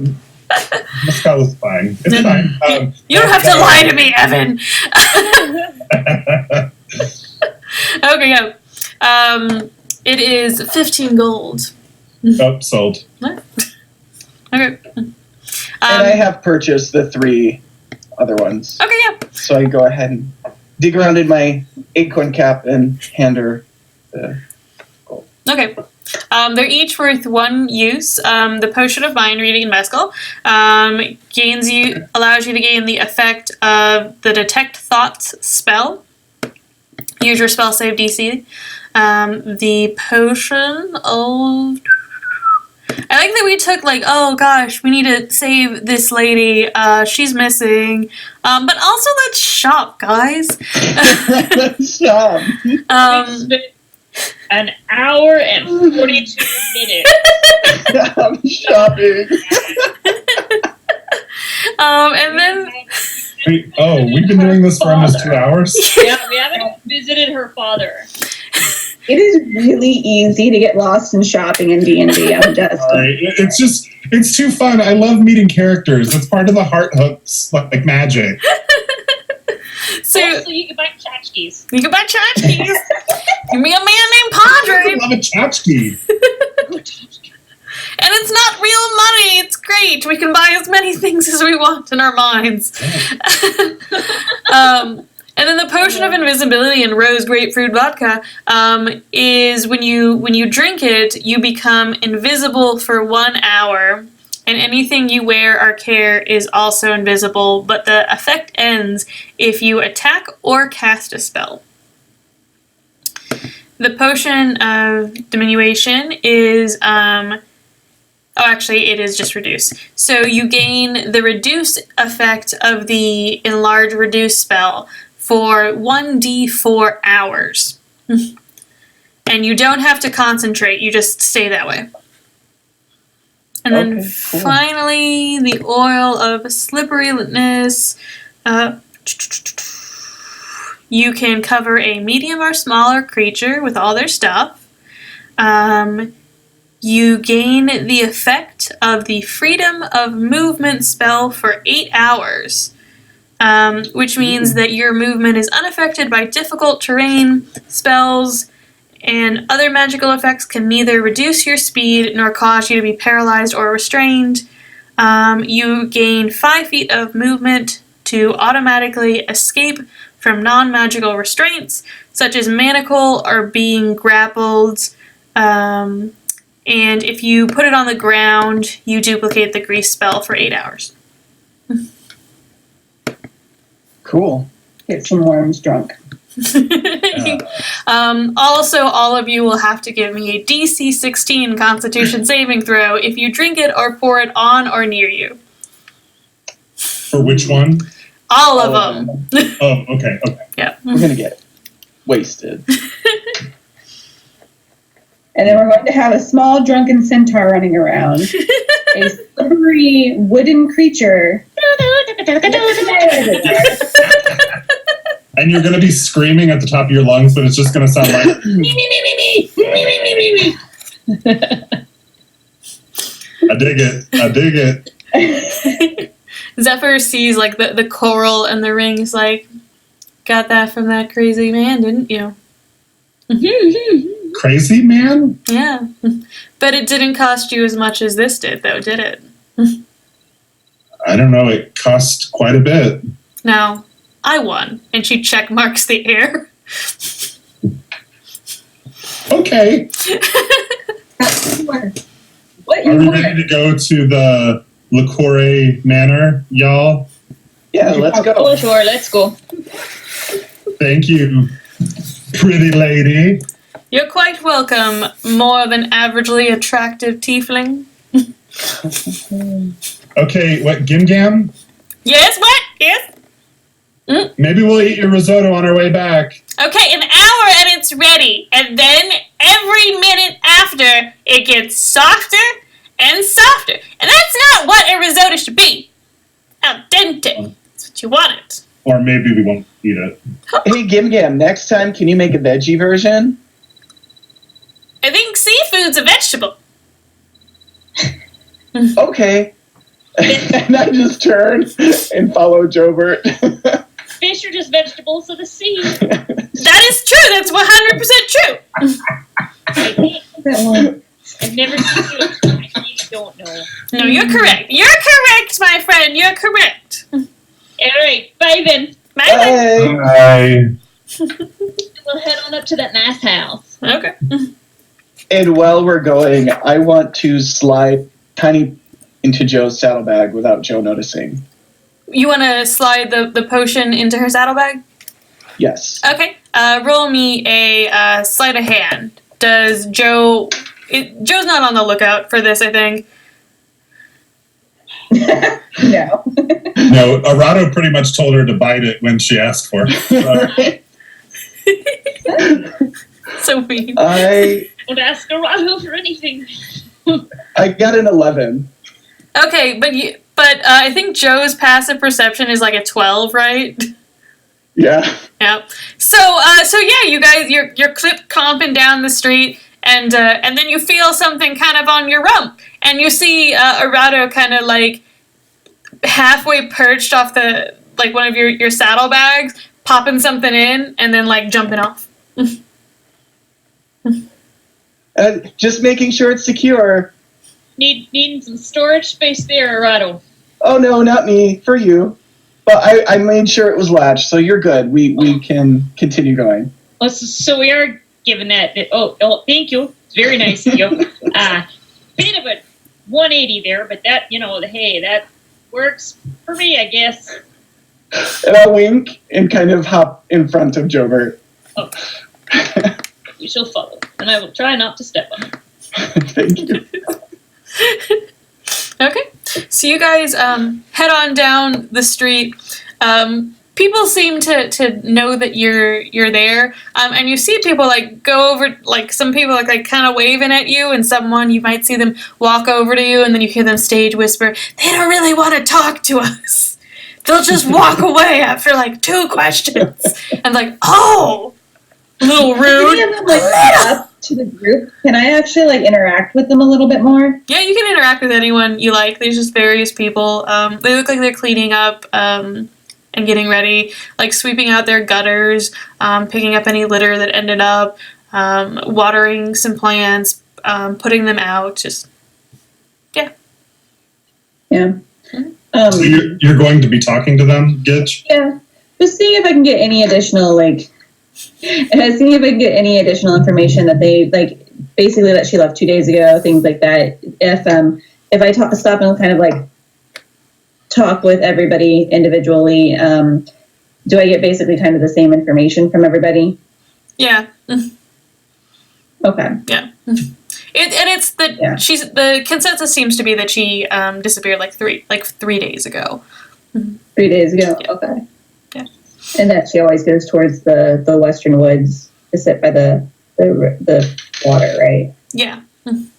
Okay. Yeah. Cool. So you good. I got it right. So, while everybody's like walking towards the manor, like what direction is the manor compared to where the woods are? They're on opposite sides. The manor's on the eastern side of town. The woods are on the western side. And what time of day are we? It'd be nearing about dinner time. So it's probably like 5 o'clock. Okay, so I think just having talked to Gim Gam, like, I don't think Arado would be interested in going to the manor as such. Mm-hmm. I think Arado would probably veer more towards the woods. Do you tell us that? Yeah, I would say, I think I want to check out the woods. I'm more comfortable there than a stuffy manor. It might be a good idea to try to do this together, even if you don't want to necessarily talk with them, because we don't know what's in the woods. And if they've got raiding parties, we don't know what's there. That's a fair point. But on the other hand, we know from Padre that her father is not the best person. Well, he didn't. Oh, I didn't hear what Padre said. We just heard he was a little uptight. Oh, Yeah, we yeah. didn't And hear. then I relay what Padre said Oh, about being domineering and that he's leading raids against drow, but it doesn't seem like. I mean, drow aren't inherently bad, are they? Someone in the distance is like, of course they are. Shut up, I wasn't talking to you. I didn't know it was a rhetorical question. Since Nim knows deep speech, would he have a knowledge of all things under, what is it called, under? Deep speech isn't undercommon. They speak undercommon in the Underdark. Oh, that's right, you're right, I forgot. Yeah. You could talk to an aboleth because you know deep speech. Right, I was getting them confused again. Could you? Yes. Should you? No. Definitely. Let me tell you a secret. All of your secrets. Rude. Aboleths are my favorite. Yeah, how many did we flip and fight? Anyways. It's not important for this party, Sam. I was going to say something crap. I've only heard what the soldiers told me, and you know, to be completely honest with you, Nim, you know, most of it was not favorable toward the Drow, but you know, I'm sure that some of them are perfectly acceptable individuals. I just know what it's like to be judged based on, you know, race and... Because of the horns. Yes, because of the horns. Someone else in the distance, it's true! Don't be racist! Danny, go home! My name's Megan! And I was agreeing with you! And then you hear, like, feet stomping. 8-year-old being petulant. You've made Megan mad. I've made an enemy of this stuff. It's an 8-year-old boy. 8-year-old enemy. Right, so, you know, maybe her father's not the most understanding of individuals. And I'm going to say, if he's overprotective like he is, what we've heard, I don't know that we're going to get anything from him. Well, I think it's still worth a shot chatting. We might find out, maybe, we might get a better understanding of why. Also, I really want to see the inside of the house, you guys. Hey, Arado, maybe you can steal some ish when we go inside. Don't take anything, Arado. That'd be rude. Why? I mean, they wouldn't know. That's the whole They point. wouldn't know. His daughter, and we take things from him. That's like a slap in the face. He's just lost his daughter. But it sounds like he needs a slap in the face. But I'm pretty sure that that's what Rado was meant to. I mean, that is Rado's, like, he's a rogue, right? So all rogues just steal. That's what they do, is they just steal what they're going to It's Not for the greater necessarily. good. What was that? Not necessarily, you hear in the distance. And maybe they're dead. It's a new voice. Why are all these people following us and talking to our private conversation? You are standing in like the middle of a road and people are like around you doing things. Like this is not an empty tableau. You guys are just ignoring. Yeah, I fully realize that, but Nim would still say something like that. We're right, we've been here the whole time. I told you they're not concerned about us. Continue. Arado was going to talk about being a rogue. How about this? What if we go to the manor, we take stock of what her father's, like, disposition is, and if he's a total asshat, then we woods it up. Okay, I am good with ditching the asshat if there's something valuable. And better yet, if you steal something and he turns out to be an asshat, you won't feel so bad, or we won't feel so bad. Right. And hey, it's for the greater good, right? Oh, I don't know. A lot of wrong has been done for the greater good, Irado. For the one history book I've read. I mean, I'm chaotic neutral, so yeah. Yeah. It's for my greater good. That works. Yep. And Okay. To the manor. And I start bouncing up the road. Okay. trot with my arms crossed, unhappily. I think Nim finally realizes that there are other people around. Like, more than just the people that talk to him or them, and he starts singing "Howdy Neighbor" from Summerstock, the movie musical. Howdy neighbor, howdy neighbor. Usually just like walking away towards the manor. She's done with this party. And is I'm walking too. I'm just singing. All right. To the manor. I will tell you a thing. We are at the hour and 45-minute mark, and I will tell you a thing at the end of this because it makes me laugh, but I have to wait. And, okay, so you walk down the street towards this lovely, imposing manor, which you can see does have a brick wall surrounding it, and it's about a 6-foot-tall brick wall, and there is wrought iron at the top with little points. Not that it could really prevent people from coming, but it might inconvenience less dexterous or athletic individuals. And there is also a wrought iron gate, which is open, but you can tell that it can be chained. And then inside between the gates and the house, there are nice, well-manicured lawns, and you can see that there's little tiny stone brick paths running through them in like arched patterns, and there's little trees interspersed. You can see that they're both apple trees and pomegranate trees, and you walk up a few stone steps to this wide doorway, and kind of bang on this big knocker, and after like half a second, this half-elf woman just opens the door breathlessly. She's like, "Lady Sepha? Oh, yes, hello, you were here? I'm sorry, yes, welcome to Lord LaCorey's Manor. How may I help you?" We were sent to possibly help in finding Lady Sepha. Oh, yeah? Is that... Then, yes, please come in. Please come in. I'm sure the Lord would like to see you immediately. Oh, great, thanks.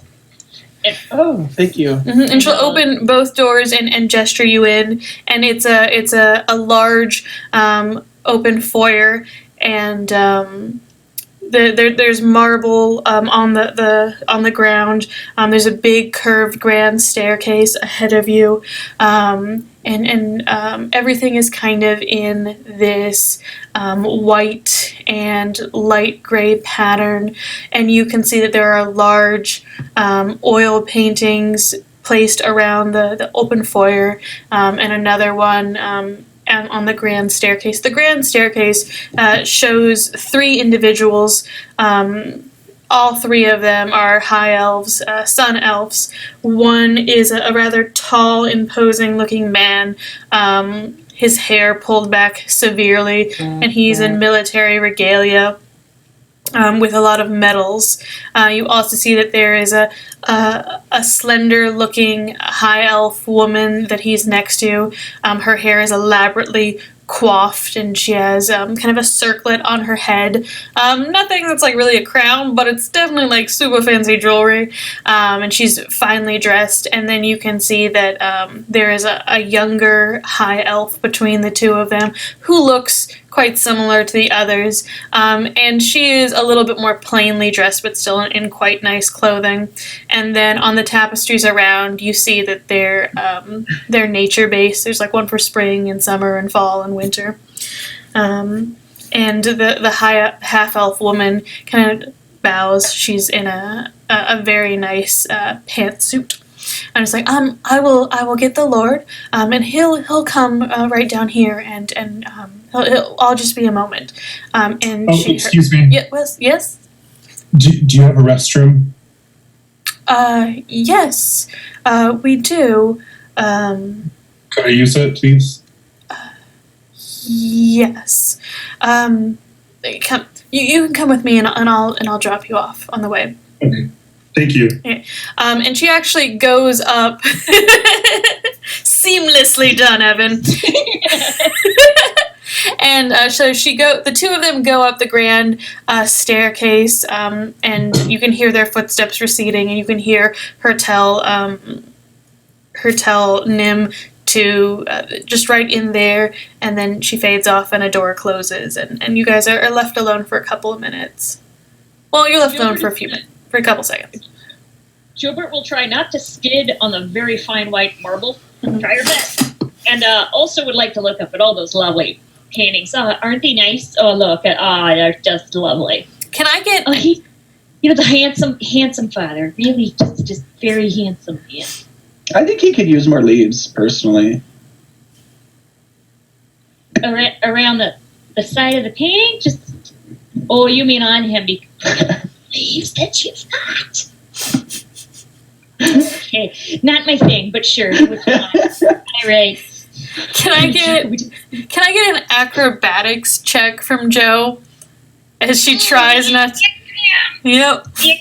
Yep. Mm-hmm. Oh, that's dexterity too. It is though. Oh, number 16. Oh, not bad. All right. So yeah, it is a little bit it's a little bit slippery, but you're fairly sure-footed.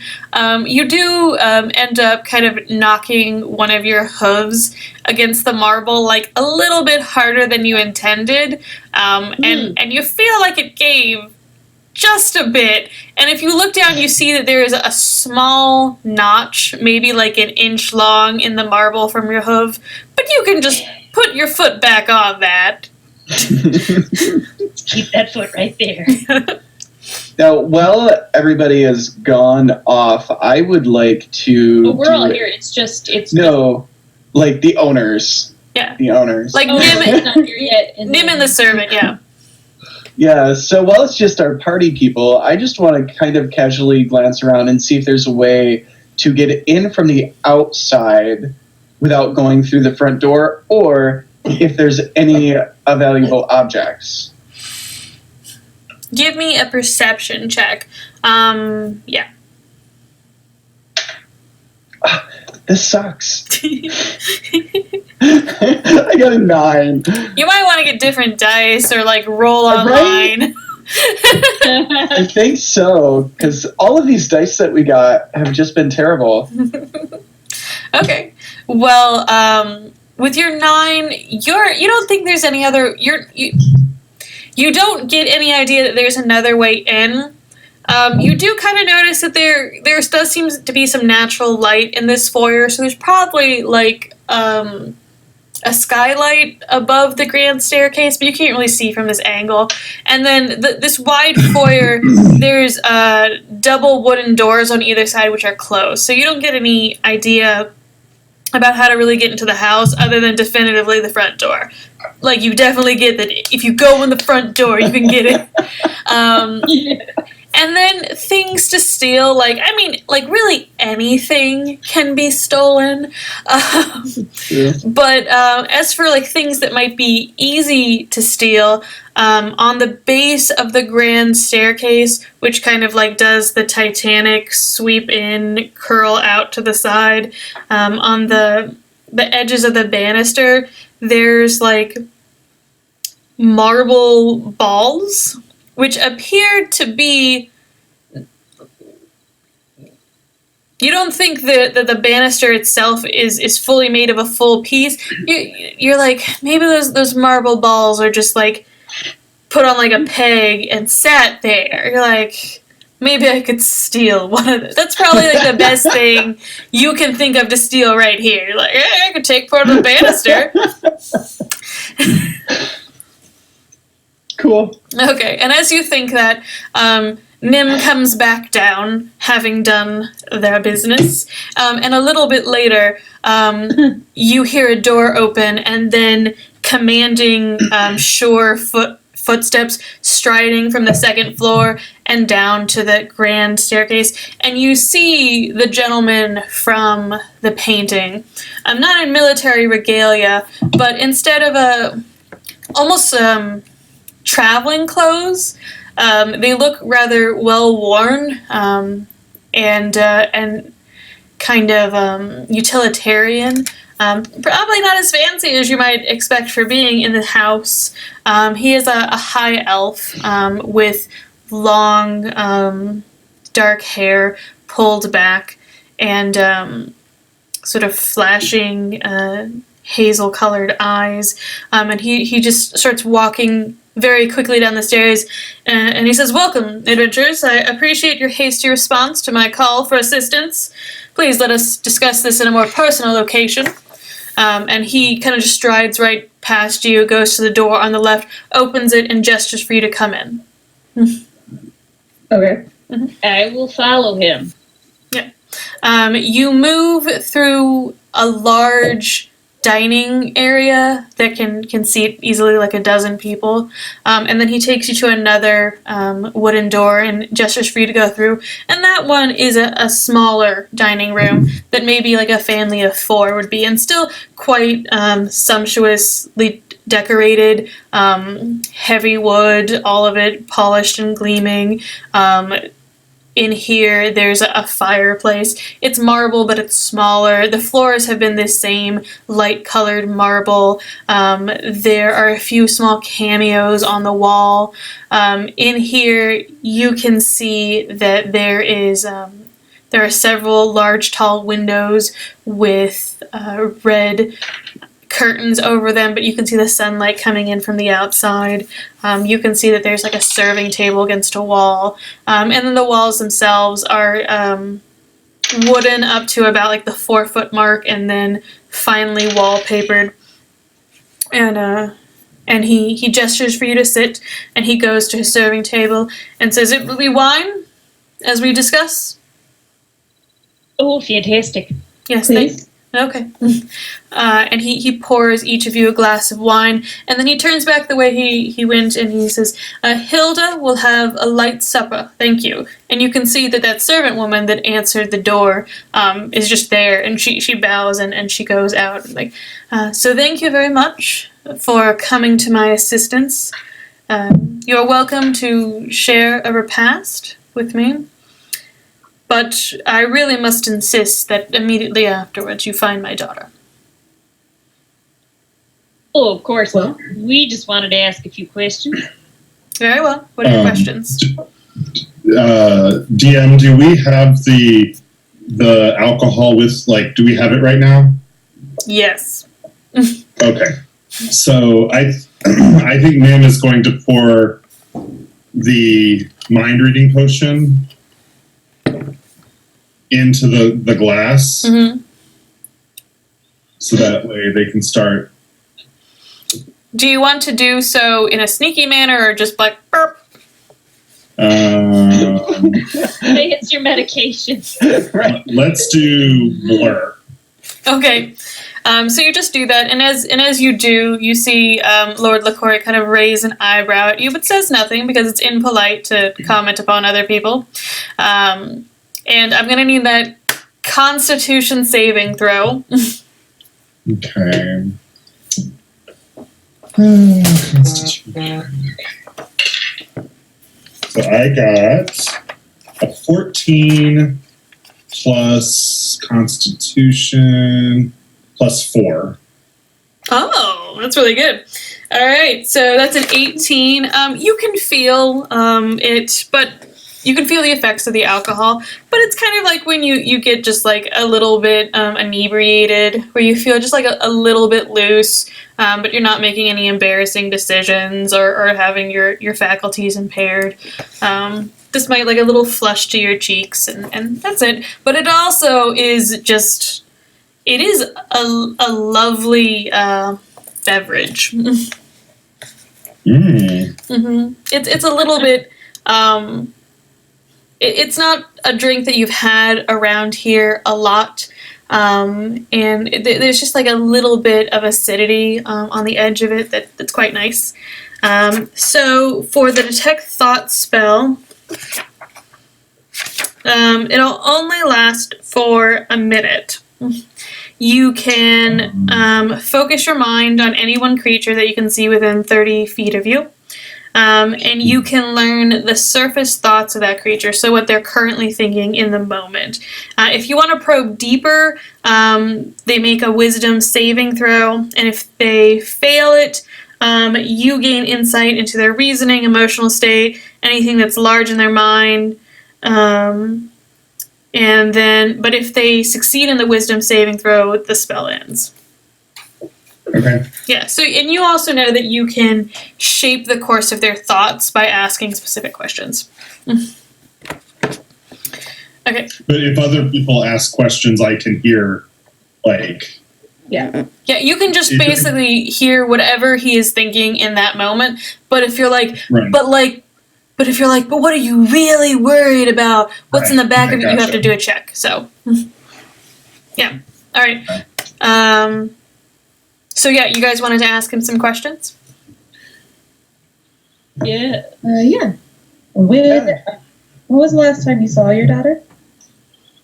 It would have been 3 days ago in the morning.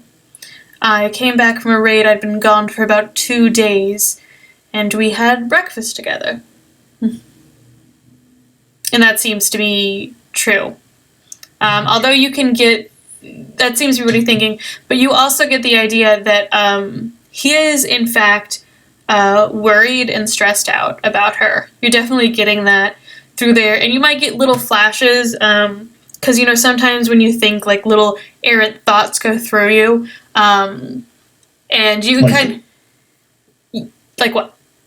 Oh, sorry, like love concern, or like she's going to ruin my reputation concern? Like love concern, like he's honestly concerned for her, because the errant thoughts that you're getting are things like, was there something wrong? Should I have paid more attention? I was too tired that morning. Like, so you're getting like a little bit of like self-blame as it's kind of cross-going.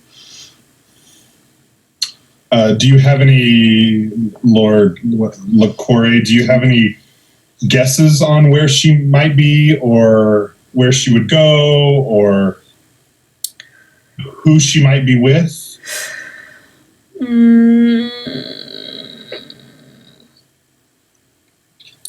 I know that she enjoys searching the forest towards the west. I tell her not to go out too far because of the raids, those orcs and drows. There's fewer than there used to be, but they're still there.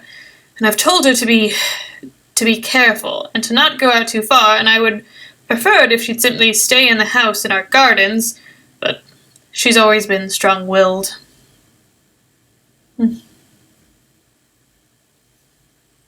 And that also does seem like that's what he's thinking and feeling. But you do get some guilt that, you know, he didn't protect her. And then you also do get like a really quick kind of rush of distaste when he mentions the orcs and the drows. Like, he hates them.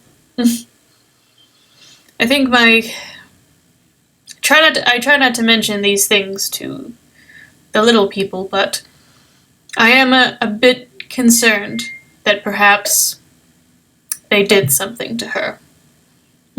They being the drow and orcan kind? One or both. You go on regular raids, correct? Or the countryside try to protect the town, correct? Periodically, I will. When my wife was still alive, I would go out for longer periods as she could maintain the manor while I was gone. But when she passed, about 100 years ago, I stayed closer to town, and then as Sepha has grown, I've been able to take more frequent excursions. Is it Go ahead. How did your wife die? You get the idea that he's offended by that question. Could I add a little charm and do a persuasion check with that? Okay. Is that okay? Yeah. 13 plus 6, so 19. 19. She had I don't want him to be offended. Yeah. So you kind of like scale it back a little bit and like, you know, just like if you don't mind telling me, of course. He's like, I don't like to talk about it much, but she contracted an illness and eventually passed. And you can tell that he is quite he's quite upset by that. You sense that he is, even though it happened quite a long time ago, he still misses her. I'm sorry for your loss. It is what it is. She was lovely, judging by the paintings. She was an extraordinarily beautiful and talented creature. Do you know, has it been mostly orcs that you've been dealing with recently, or has it been drow that you've been dealing with recently? Orcs are a periodic nuisance. They're nomadic and they raid. So you can almost set a timepiece by them, since they need to come out and get supplies. Drow are sneakier and honestly more pervasive. I suspect that they have some way out of the Underdark in the foothills, and I've spent many years trying to find it.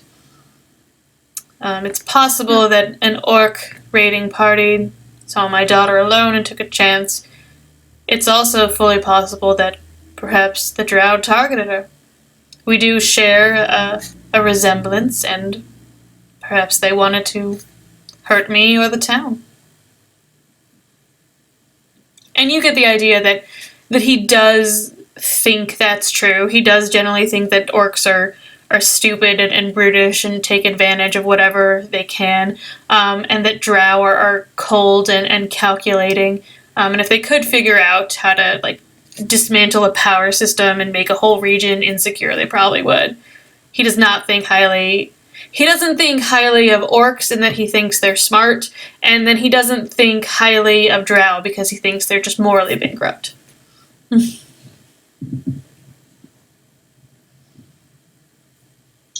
Did Sepha feel the same way about drow and orcs? Did she seem to have like support raids against them? I don't see how she could have thought any different. Orcs are base and brutish, and drow are perversions of elves, the worst kind. And he seems to think this very sincerely. He cannot. You get a lot of confusion at that question. Like, how could it not be? Gotcha. Did she change her behaviors at all before she disappeared? I don't believe so. She's always had guards to follow her. They said that she followed her general pattern. She would rise in the morning, do some chores, do some of her education, and then in the afternoon she would go and read. And they would follow her and then bring her back. Did she have guards with her the day of her disappearance? Yes, I've questioned them. Why did they not see what happened? It turns out they don't watch her the entire time. They've grown quite fond of her, and they thought that she should be allowed to sit under a tree and read. They assured me that they were only a call away, and I've relied on them for many years, so I believe that they're sincere in this. If they weren't, I would have killed them. Fair enough. Did they notice anything strange about the area she was in when she disappeared? I've asked and I've checked it over myself, and none of us have. It just seems odd if it were, say, an orcish raiding party that came and kidnapped her. Odd that they would not have heard anything. Or some orcs do know magic. That's true, but That's a fair point. do you think her guards could tell us where this tree is located? Yes, you can speak with them. I'm sure they can lead you there. Oh, great. I think that's a great idea. We maybe should head on our way. Thank you so much for the wine. It was very good. Thank you for your... It helped it, the medicine that I had to take, it helped it go down easier. Delicious. You're quite welcome. I hope that your health continues to improve.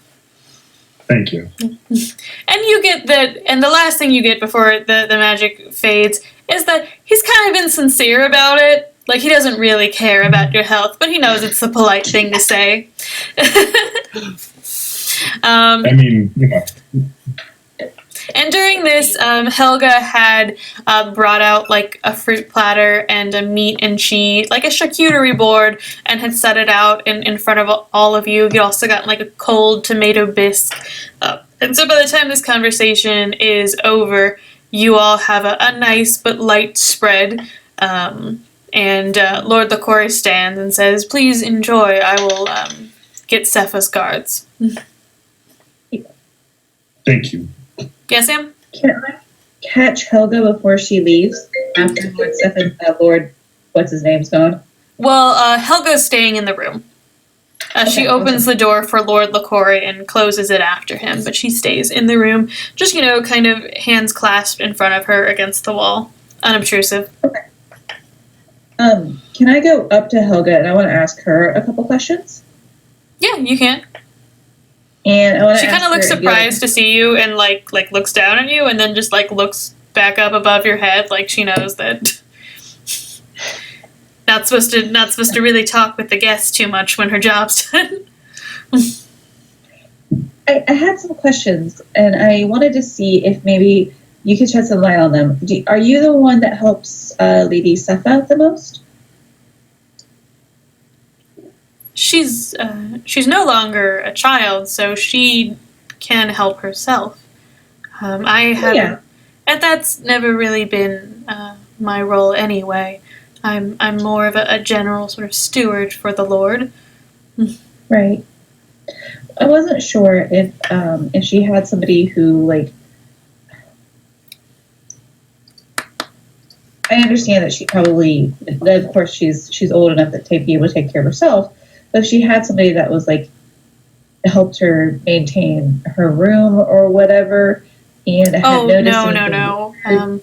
Lord LaCour has always been very explicit that she is to be independent and to be able to care for herself. Okay.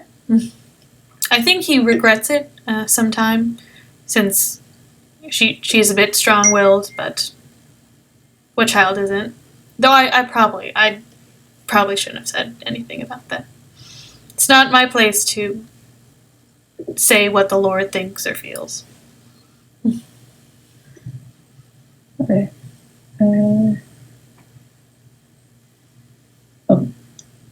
My turn of questioning has come to a halt. So do we... But I assume that Guards. that her guards, they'll be able to maybe give you a little bit more insight about her. The Lord wouldn't want to call them friends, but she's known them for several decades now, and she would call them friends. So let's go ask the guards. Well, after a few minutes in this conversation, the Lord comes back, and he brings with him two two wood elves, a man and a woman. Both of them kind of have curly hair in braids, and look like they're actually in armor and kind of look a little bit flustered, and one of them is smoothing down their clothing and kind of dusting off dirt, and the Lord is just yes, you may speak with them and then finish your dinner. I will be in my study if you need me. Helga, please watch after our guests. And the Lord bows at all of you and then closes the door and leaves. And you're left with this man and woman who both look kind of awkward, and they're just you called for us, I think? The woman says. Yeah, could you take us to the spot where the Sepha was last seen? I'm trying to find him. Oh, yes, we can if you would like. We've looked over it though, and we've looked over, and the Lord has looked over it as well. I'm not sure what you'll find. Yes, but we haven't looked over it. And although your lord, praise be him, obviously knows what he's doing. They both kind of like look at each other. I think we should probably take a look as well. You are more than welcome to. Yes, sir. Lead the way. I'm going to grab some cheese from the tray as we go. Okay. Helga's like, oh, did you not want to finish your dinner, or? I'll take it to go. Okay, Thank you. I'll have the cook put it in a basket for you. You wait a minute, and she leaves. Oh, I just start shoving it up my hat. That's fine. She kind of I'll like take a basket. she like reaches for it, and you start shoving it, and she just reaches for something else and like grabs the tray and like walks away like side-eyeing you. And you're kind of left with these two guards who are just kind of like fidgeting and just like, some weather, huh? Indeed. Very. What are your names? Oh, the woman is like, my name is Oda, and the man is like, my name's Milo. What? The woman says her name is Oda, and the man says his name is Milo. Oh, Milo. Okay. Yes. Milo and Oda. That's cute. The man is You like, guys go on thank you, I've adventures often together?" been called cute, it's true. And he has like big old like green eyes and like little dimples. He is a cute looking elf. You, sir, are adorable, Milo. Thank you. And then Nim asked if they go on adventures. Mm-hmm. And Oda is like, not adventures. We more go on. We more just look after Lady Sepha. And we used to raid, but this is basically our main job now. And how long have you been doing this job? Probably close to 50 years at this point. We've been in the Lord's service for a long time, and we've actually known Lady Sepha since she was born. That is a very long time. Mm-hmm. Did Lady Sepha ever meet with anyone in the woods? It was like, the woman goes, I don't think so. Can I do an insight check? You can. And the man is like, we've never seen her meet with anyone. I wonder if my insight check was a 1. 21. You believe him? So Arado was 21. No. Yeah, she was a homebody. You know, we're reading those books. Good for her. Learning is important. I had a history book once. It was great. Okay, so with a 21, Arado gets that they're both definitely keeping something back. They're not explicitly lying. So when they said that they've never seen her with anyone, and they don't think, and like they've never seen her with anyone, that's not a lie. But they're definitely not telling you something.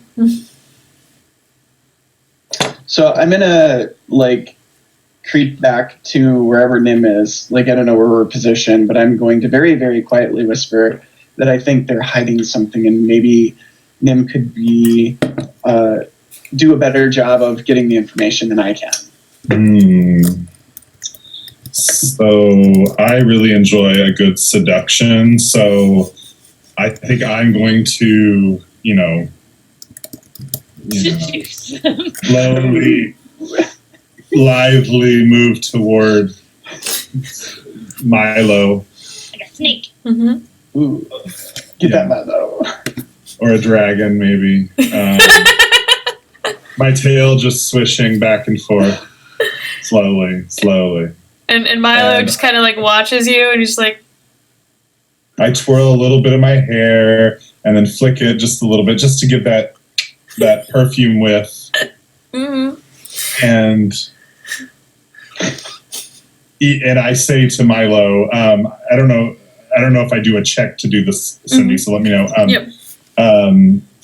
You haven't seen anyone, but did you know she was meeting someone, or have an inkling that she was meeting someone? Pretty Milo. I'm more cute than pretty, but you can do a persuasion check. Oda's like, I think they're trying to seduce you. 17. 17. Alright. But Milo's like, I've never seen her with anyone. And he kind of like looks at Oda, and Oda kind of like makes his face at him. And I get in the way and say, that wasn't my question. But she has been sneaking out after sunset and told us not to tell her father. And Alone after sunset? she always leaves alone and comes back alone, but on nights that her father is off raiding, she's gone the entire night and doesn't return until sunrise. And Nim leans, grabs Milo's chin, kisses his cute little nose, and gives him a little shake and says, "Thank you." He Pretty blushes Milo. just like bright red to the tips of his big pointy ears. And then Oda like kind of gets between you, and they're like, all right, we're veering into sexual harassment, and Milo's just like, I got a kiss. And Nim was sued.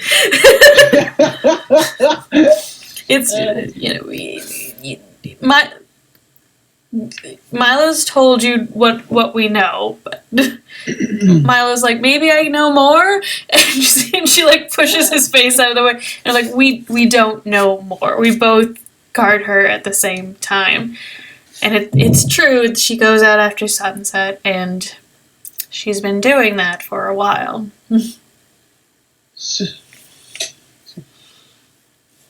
As her guards, have you ever followed her, or do you let her go on her own? The woman, Oda tells you that the first time we noticed she was leaving, we did follow her, and she went into the woods, and she disappeared in a tree. And we spent into a tree. She walked into it, and we checked. It was a real tree. There was nothing secret about it. There was no door in it. And we searched that area for a long time. And a few hours later, just as we were about ready to give up and to go back and raise the alarm, she came out of another tree. Were they the same type of tree? I think Magic. they were different trees. We didn't really pay attention. And Milo's like, I think they were different trees. I think she just can travel through trees now, which is a weird thing. Like, I'm a wood elf, so I would expect that I could travel through trees, and she's a high elf, so I'd expect she could travel through, like, gold or something. And Oda's like, people can do different things. That's neither here nor there. She could. I'm not aware that she's been trained as a druid, but she does spend a lot of time in the forest, and has for several years now. And she's a smart girl. She's been meeting a druid. The townsfolk mentioned that they were afraid the harvest wouldn't come since she's gone. Does that... Oda's like, that's more of a tradition, really. she doesn't physically bring the harvest, but it's more of a tradition that ever since Lady Sepha reached maturity, she would always preside over the harvest festival, and it's part of, if I recall correctly, it's part of a tradition that Lord LaCour brought with him into this region, something he and his family have done. And so, really, I think it means more to him than it does to the townspeople, but, you know, humans and humanoids, many of them live for such short lives that I think they think this is something that they've always done in this region. And they're quite attached to Lady Sepha. Everyone is. Milo's like, yeah, she's the best. Like, she's a dynamite gal. Oda's like, she's a very lovely girl. Okay, thank you. Would you consider me dynamite, Milo? I can blow you up like a dynamite. Milo, like, blushes really hard, and he's like, I think you shine like a diamond.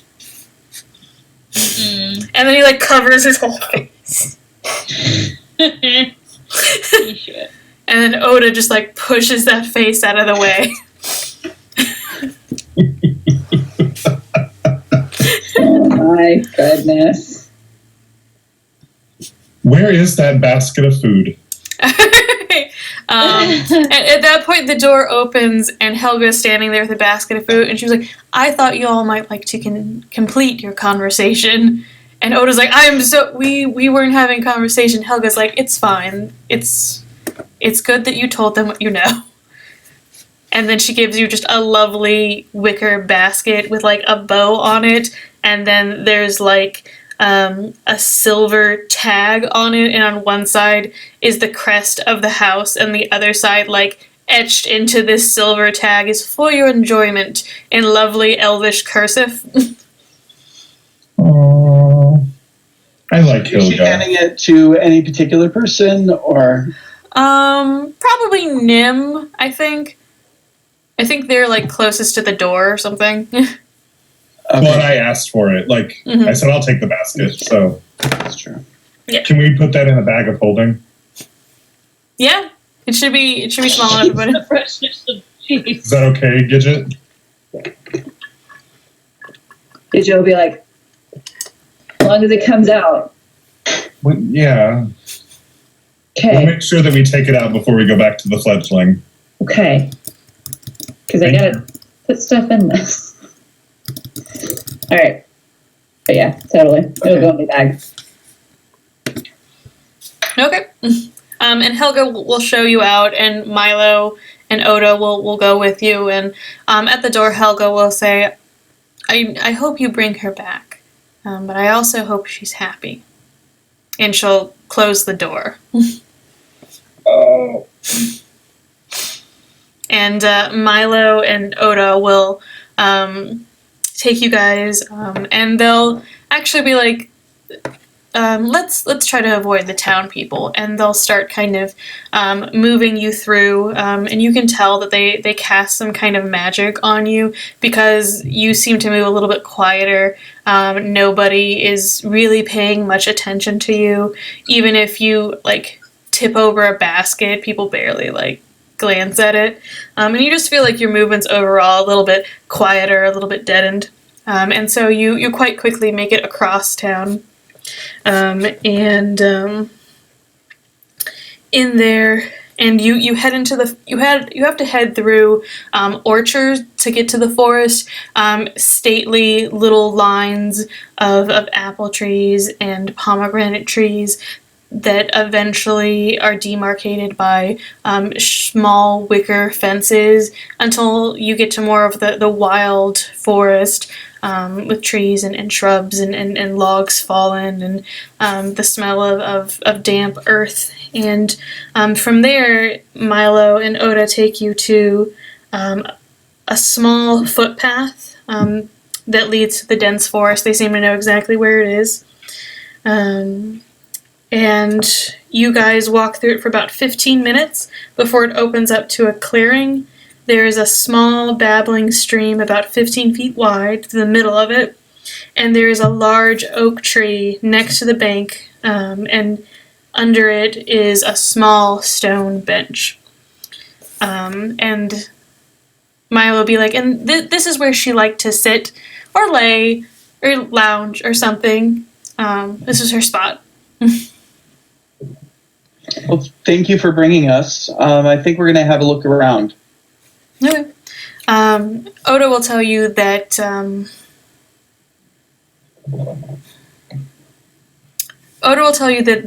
they are going to head a little bit further back. They'll come and check on you later. And that she also hopes that you find Lady Sepha. But if she's not hurt and she's happy, that they would be fine with that too. All right then. Yep. I think Nim, while they walked, apologized to Milo for kissing his nose without his permission. Milo goes red again. It was nice. It was unexpected, but it was nice. That's so cute. And I think Nim will say, now that we are looking, and they're both about to leave? Yeah. Milo and Oda? Okay. I think I'll say, wait for me. Yeah, if you want.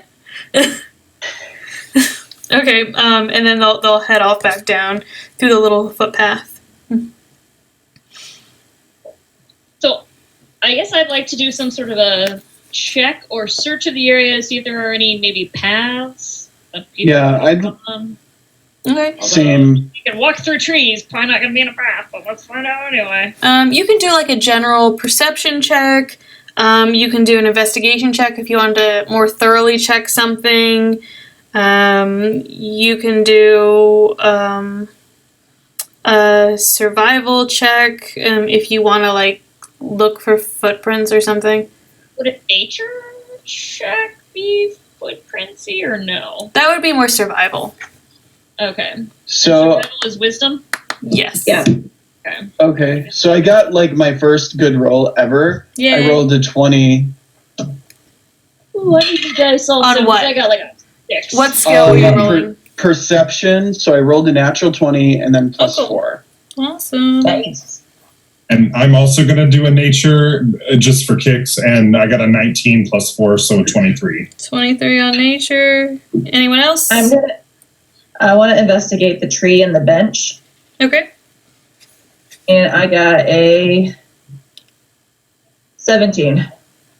Okay. Is Joe doing anything? I tried to do that check, got a 6, so a lot. Joe's not doing much. Kind of looking at the leaves. I wonder if she can leave. Joe's not even sure that this is the right place. Joe is like, a lot, like my party members really think that something's going on in this town, but as far as I can tell, everything's great. Nothing's wrong here. Alright. And then Gidget on her investigation around the bench and the tree,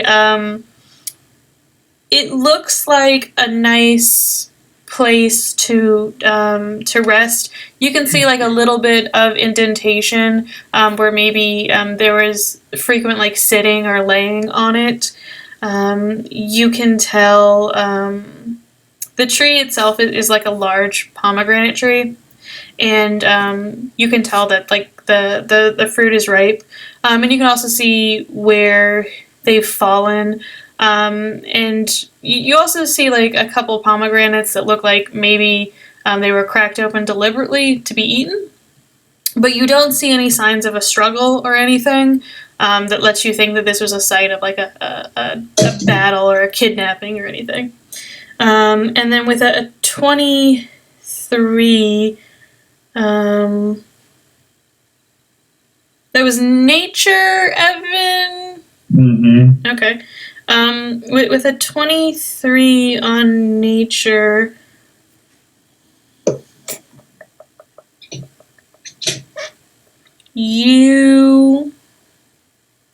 that's what I'm going to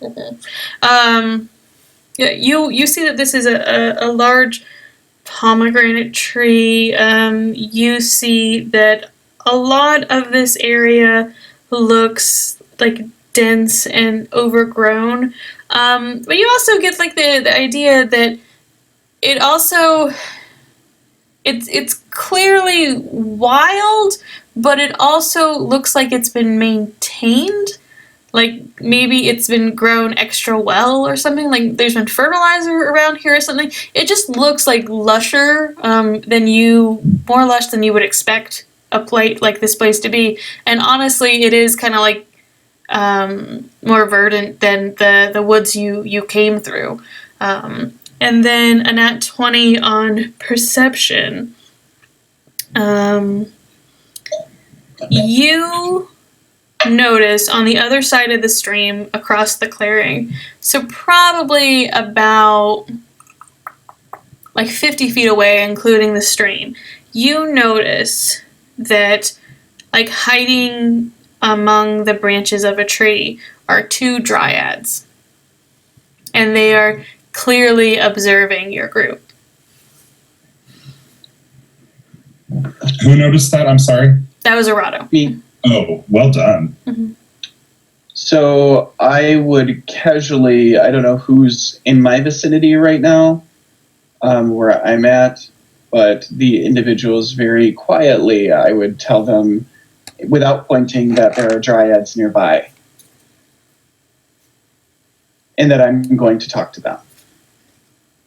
Do you want to see if they'll come over here, or do you want to go over there with somebody? It may be best for tree folk to talk to tree folk.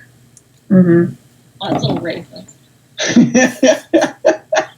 That's the theme. I can speak Sylvan. You can. Technically, I'm a fae.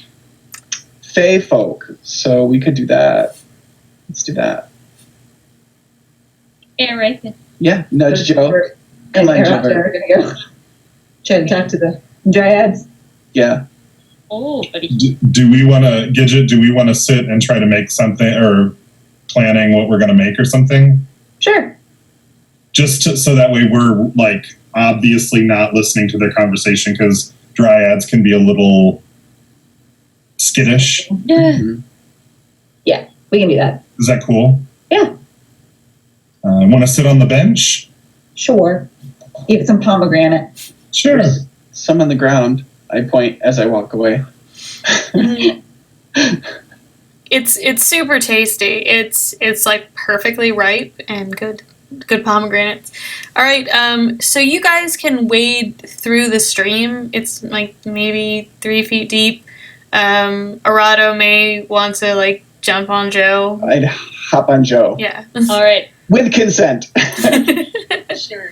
Just Hop on Joe. went up and sort of just start slowly and in a completely peaceful manner start fording the stream. Yeah, hands up, kind of like hello. Hey there, in Sylvan. So you say "A" there in Sylvan, Hey there, in Sylvan. and one of them responds, "Yes, what do you want?" Also in Sylvan, because apparently this is a Sylvan accent. This is a Fae accent. Oh, sure, okay. Well, we were just inquiring as to the welfare and whereabouts of one Sepha Ade. She is a high elf who has gone missing, and gosh darn it, her family is just so worried about her. So it's the town. Since you all probably know these woods better than anyone else, wondered if maybe you've been able to see something or hear something. Well, why do you want to know? Oh, we've been asked to make sure she's okay, or if she's not, then we gotta go and rescue her. Well, You know how it is with these people with wanting to find people and things. I well, suppose. I think you should look around. You know, there's paths through the woods that you can follow if you just know what you're doing. But hello, I'm Arado, Yeah. also a tree folk. Yes, hello. You are a different kind of tree folk, but all tree folk are welcome. Yeah. Wink to the dryad. One of them winks right back and is like, And my twigs get twiggly. and then her twigs get twiggly.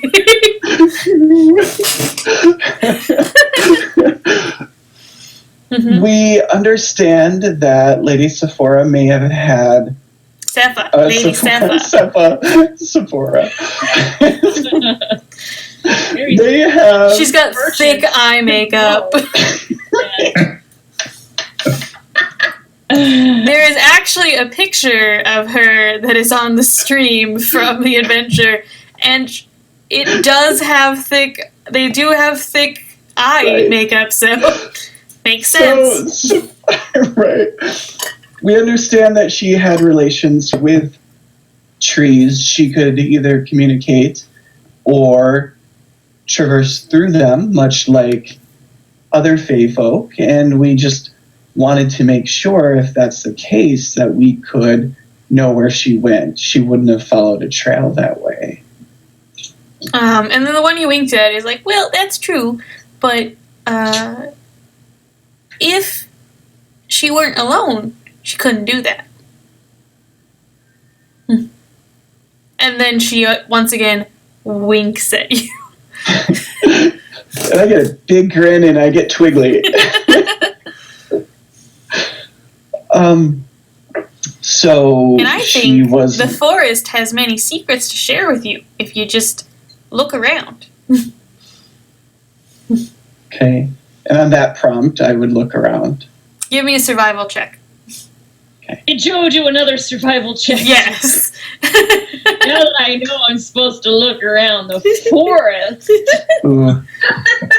Oh, heck. That'll be Just looking in the air for like tracks. 12. Little better than last time. You did better than me. I got an 8. All you needed was a 10. So, Hey, Joe! Yay, Joe. So now that these kind dryad folk, who you're gratified to hear, have like the accent of your home, so that's nicey. Yeah. But now that they've pointed it out, you can see that actually leading from across the stream to where you are, and then further into the woods, are 2 sets of footprints. Oh, hey, look at that. Ooh, I found them. 2 you sets. did. Yeah. They both look Well- kind of like they both look sort of small and slight and sort of elven-y. Elfie. Elfa. Like Elfie. Elfie. Well, Elfie feet. Oh. I would say in Sylvan, thank you for your assistance. Thank and I you would for the walk over- wink. And then she winks both of her eyes at once, which is a blink, but more intentional. I would pluck a leaf off of my branches and hand it to her. Mm-hmm. And she would pluck one off of one of hers and exchange. Ooh, we'll be back. And then she like We'll be puts back. it in her hair, and some of her other like leaves grow into it. Yep, and I'll tuck mine under my cap. Really is a day for flirting, though, isn't it? I never quite understood the practice. Not great at it. Oh, I'll just and the one that is not flirting with her daughter is like, oh, me neither. yeah. Mysteries. Sometimes folks are folks. But I think it's good that you respect the things that are important to them. Oh, sure. Yeah. Oh, sure. Oh, sure. Oh, sure. Should we go let them know, Yeah, Joe? you should let them know. Oh, sure. Well, thanks so much. Yeah. Have a great one. You too. And I'm assuming Bye-bye that now. in Sylvan is just the words Fargo, Fargo, Fargo. Right? That's all Nim and Gidget have heard. Oh, Fargo, Fargo, Fargo. Fargo, Fargo, Fargo. The only thing, and then it's all Fargo, and then the last thing that, they say when you guys are exchanging farewells is bye-bye now. Bye-bye now. Bye now. Okay, bye-bye. Yeah. All right, I will Stomp on back to my friend. And I'm both riding on Joe. good. Both Nim and Gidget could have seen this happening because it was obvious, and then the dryads had come out, so you could see who they were talking to. You may not have necessarily heard them because they were like 50 feet away, but you definitely got there was a conversation happening, and you saw they were dryads. So, when they come back, how'd it go with the dryads? I Well, really it's like. great. Yeah, they were very sweet. Erado found a friend. I did find a Wait. friend. And I'll kind of pull the leaf out from under my cap and be like really excited and be like jumping around and then tuck it back. Oh. What's it called when they like take the branch of one fruit tree and like bind it to another? Splicing? Grafting. Grafting. Grafting. Or grafting. Aww. That's what that looks like to me. That's so cute. Sort of a horticulture courtship. Ooh, I dig it. I Did mean, I get twiggly again? Twiggly. Could it be heart a culture? Ooh. Alright. So Evan gets an inspiration point for that. Oh, dude. You must have read a book on humor. I will take it.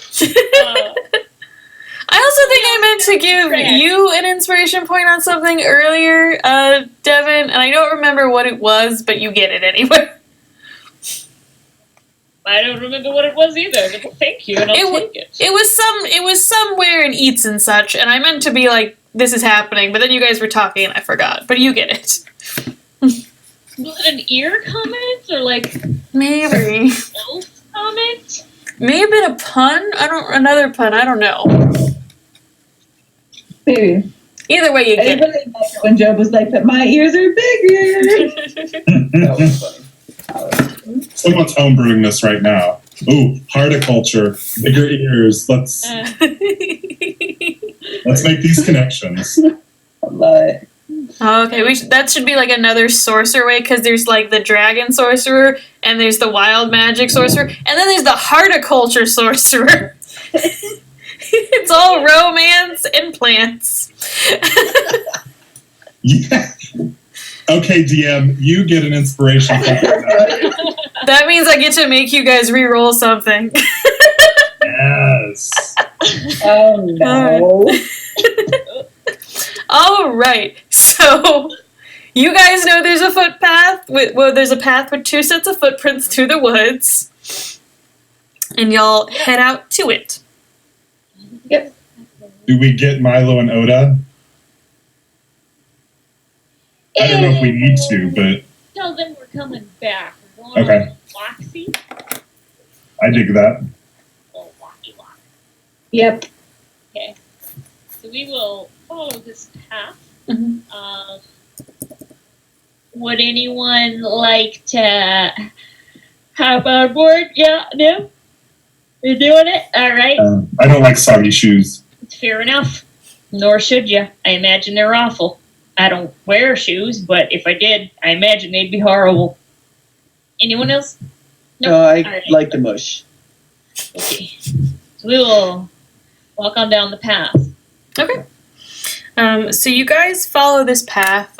It takes you about 20 minutes or so, and then you stumble upon a cave that is jutting out from a small hill.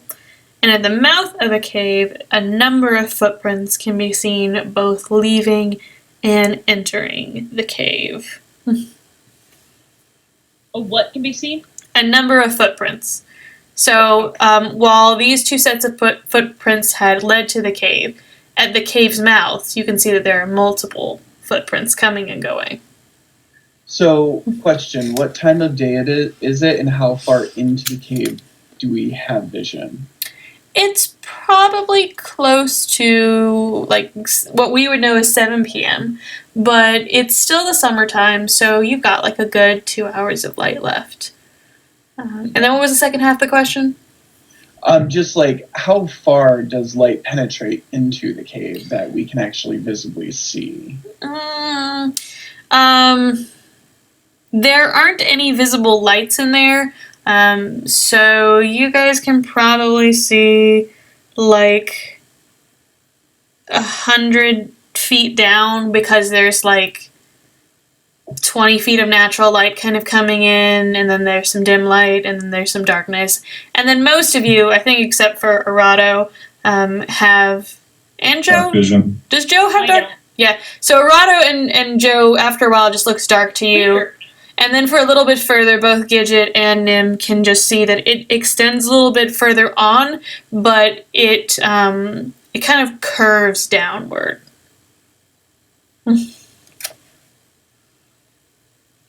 Cool.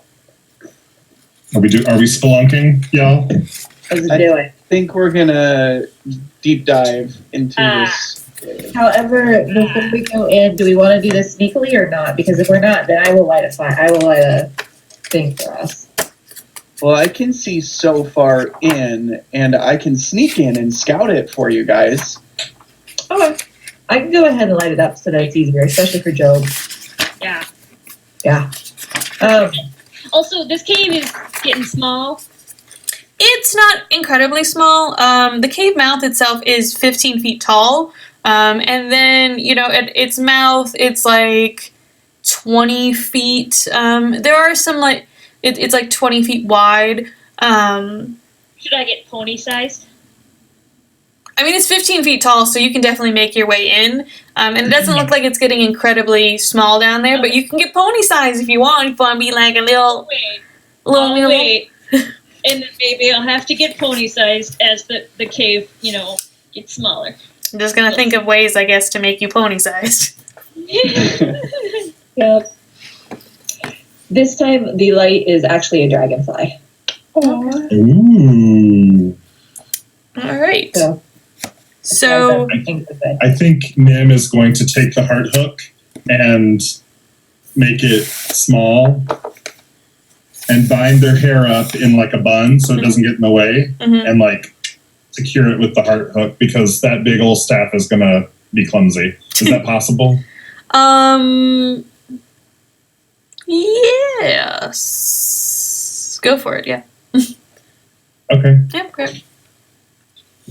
Yeah, so you can just, I guess the heart hook reduces to like a normal crochet needle size. Okay. Excellent. Thank you, DM. Yes, I think it's cool. And then you walk in and you send your little dragonfly in as you go.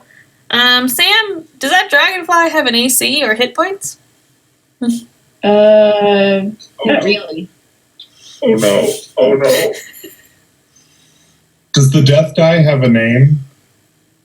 It's my Doom dice. It's my DM Doom dice. Yeah. Okay, Doom dice. I like that. Oh god.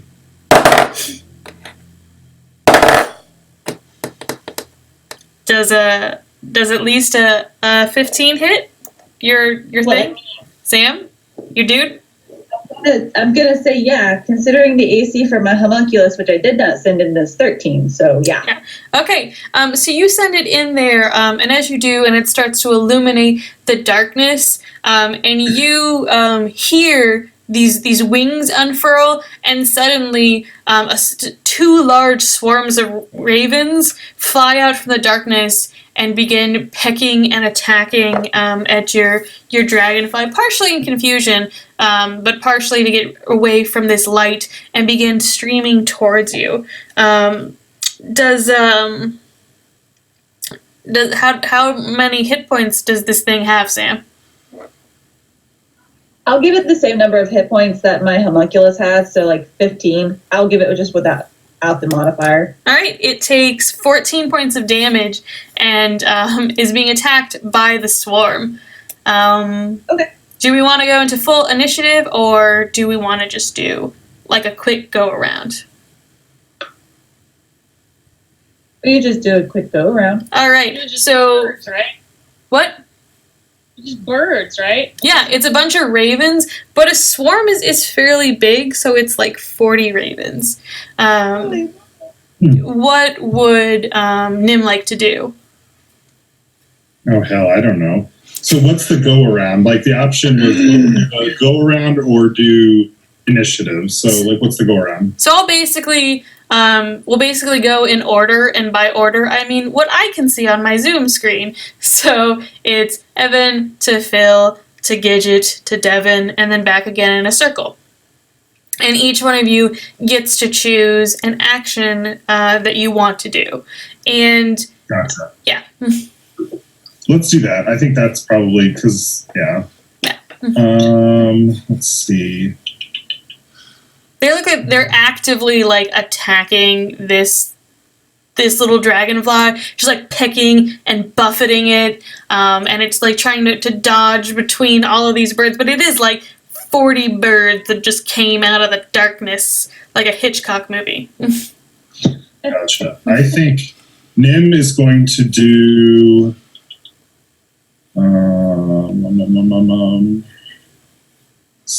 using a spell slot of second level or higher, the initial damage increases by. Okay, so Nim is going to do a twinning spell. Mm-hmm. So their action is casting Witch Bolt. Oh. And then with twinning spell, their bonus action is casting an additional Witch Bolt and targeting 2 different targets. Okay. Roll twice to hit. Okay. First one is a 13. That hits. Second one is a 17. That hits. So 2D, so what I'm looking at says 2D12 lightning. Mm-hmm. Yes. For both. Yep. Does that sound legit? Okay. Yep. You can either roll 4d12 or you can roll 2d12 and we'll use it twice. Let's do case 12. Okay, so I rolled 7 and a 12, so we'll do 2 19s. Okay, 2 19s. All right. Nim, despite recently really liking birds, is just like, this is nonsense, and just unleashes twin witch bolts from their hands. Crackling silvery blue energy lances through these crowds, and you kill like a few dozen ravens, just like bam. All right. They're messing with the firefly. And they start screeching and squawking, and dodging and weaving and trying to get away from this terrible bolt of energy. What would Arado like to do now? So, like, I'm not sure I'm understanding the swarm concept for the monsters, for the birds. So sometimes monsters, especially small monsters, like ravens or bats or rats or something, can come in a swarm. And so instead of having like 1 or 2 hit points, which is what a tiny creature generally has, in a swarm they'll have more hit points, which I've always interpreted it to 1 hit point equals 1 creature. So it's metagaming, but whatever. So a swarm of ravens has 24 hit points. So I assume there's 24 ravens flying around, fluttering. And then I assume when you do damage against them, each point of damage kills 1 member of the swarm. So unleashed 19 points of damage twice means zap, zap, zap, zap, zap. Ravens are just falling on the ground.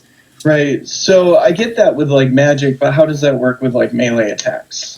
I just assume that you're, like extra dexterous, kind of, and there's so many creatures around that 1 hit does multiple. Like, normally 1 hit to 1 creature, but on a swarm, like, there's just so many creatures around that you hit more than 1 at a time. Okay. You can also always do non-lethal damage if you wanted, or you can try to use a skill check, like if you want to intimidate them, or persuade them to leave, or throw a net on them. You can do a bunch of stuff. Okay, well, I'm going to use my deck of illusions. Oh, cool. So I have to remember how to do it. So bear with me. I think you pull out a card at random. Okay, so I'm going to reach under my hat or my cap, my acorn cap, and then pull out a card. Okay. Very careful not to lose my leaf. Okay. So, pulling up the deck of illusions. All right. I think we said you had like 16 cards. Give me a dice. I said a dice.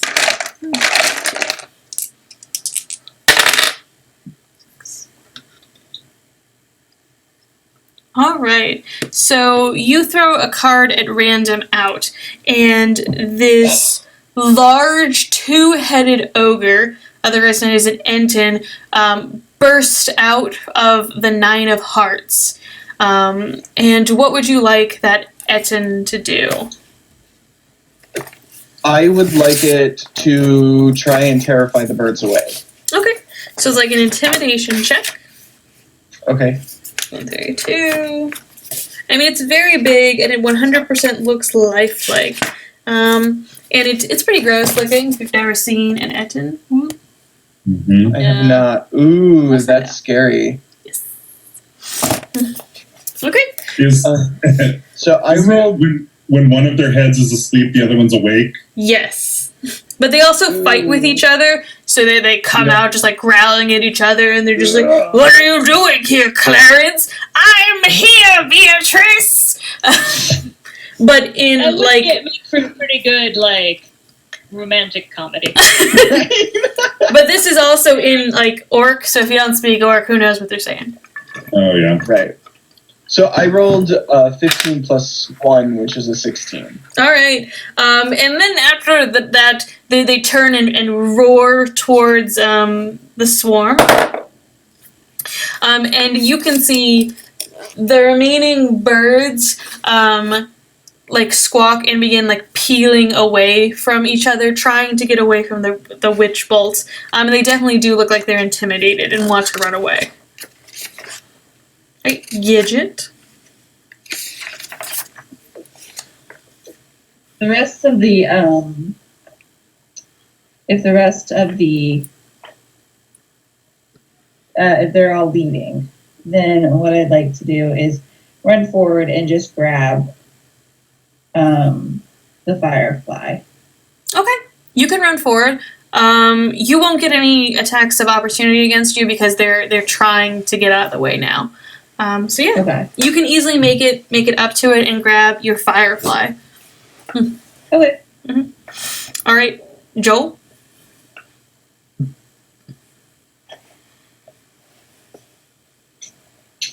Oh, that's me. Mm-hmm. Yeah. Well, we've got the Itten, and it's has it worked with those crows? Are they really freaking out with it? Yeah, they look like they're trying to run away from it. So I'm just really gonna kind of have my shield cover my head just in case any bird accidentally, scare poops. Fair. Scare poops? Yeah, it's scared of this big old thing. I just don't want it to poop on me, just in case. That's really. fair. And maybe I'll start fumbling for a torch, because Mhm. I got a pack with one. So Okay. Yeah, you can like cover your face and like kind of light like a torch with some flint and like up here, like an umbrella, Yeah. almost like an umbrella situation, Yeah. Yes, and so you light a torch underneath it, and it's fair that you put your shield up because you did see some little white specks go into the darkness when the Etten first appeared and roared at them. As soon as you mentioned birds, I was like, nope. Nope. Immediately went where my mind went. All right. Sorry about your gadget. Okay. Since I think she saved it now, right? You saved Firefly? But is it damaged? Yeah, it's very badly damaged. Mending on it. Yeah. What now? I just cast mending on it. That's all I have to do. Oh. Mhm. Oh, well then, okay. Okay. So now it'll be the birds' turns, and they are, in some of them, little fingers of crackling energy had gone off onto really all of them at this point. Some of them had immediately gotten exploded, and some of them had taken an extra couple seconds to explode. Each round is 6 seconds, so a lot of birds. And then the remaining living ones that had seen the Etten started peeling off, and as Joe lights a torch, the area is illuminated enough that you can see those birds very quickly flying away, and getting 10, 30, 40, 50, 60 feet away, and then disappearing into the darkness. And when they reach that 30 feet mark, the witch bolt, the last of the little pieces, sort of stopped clinging to them. And you find yourself birdless. Gotcha. If you guys will allow me to sit down, I'm going to take out some tools and start working on the dragonfly real quick. And then after I get kind of everything in one place, I can cast mending on it, and it should mend everything back together again. And then I can restart the light spell on it. I got a torch too. That's true. Doesn't matter. Well, that's why you don't have to, if we run into anything else, you actually still have both arms. That's a better idea. All right. So I'll stomp out the torch fire with my hoof, I guess.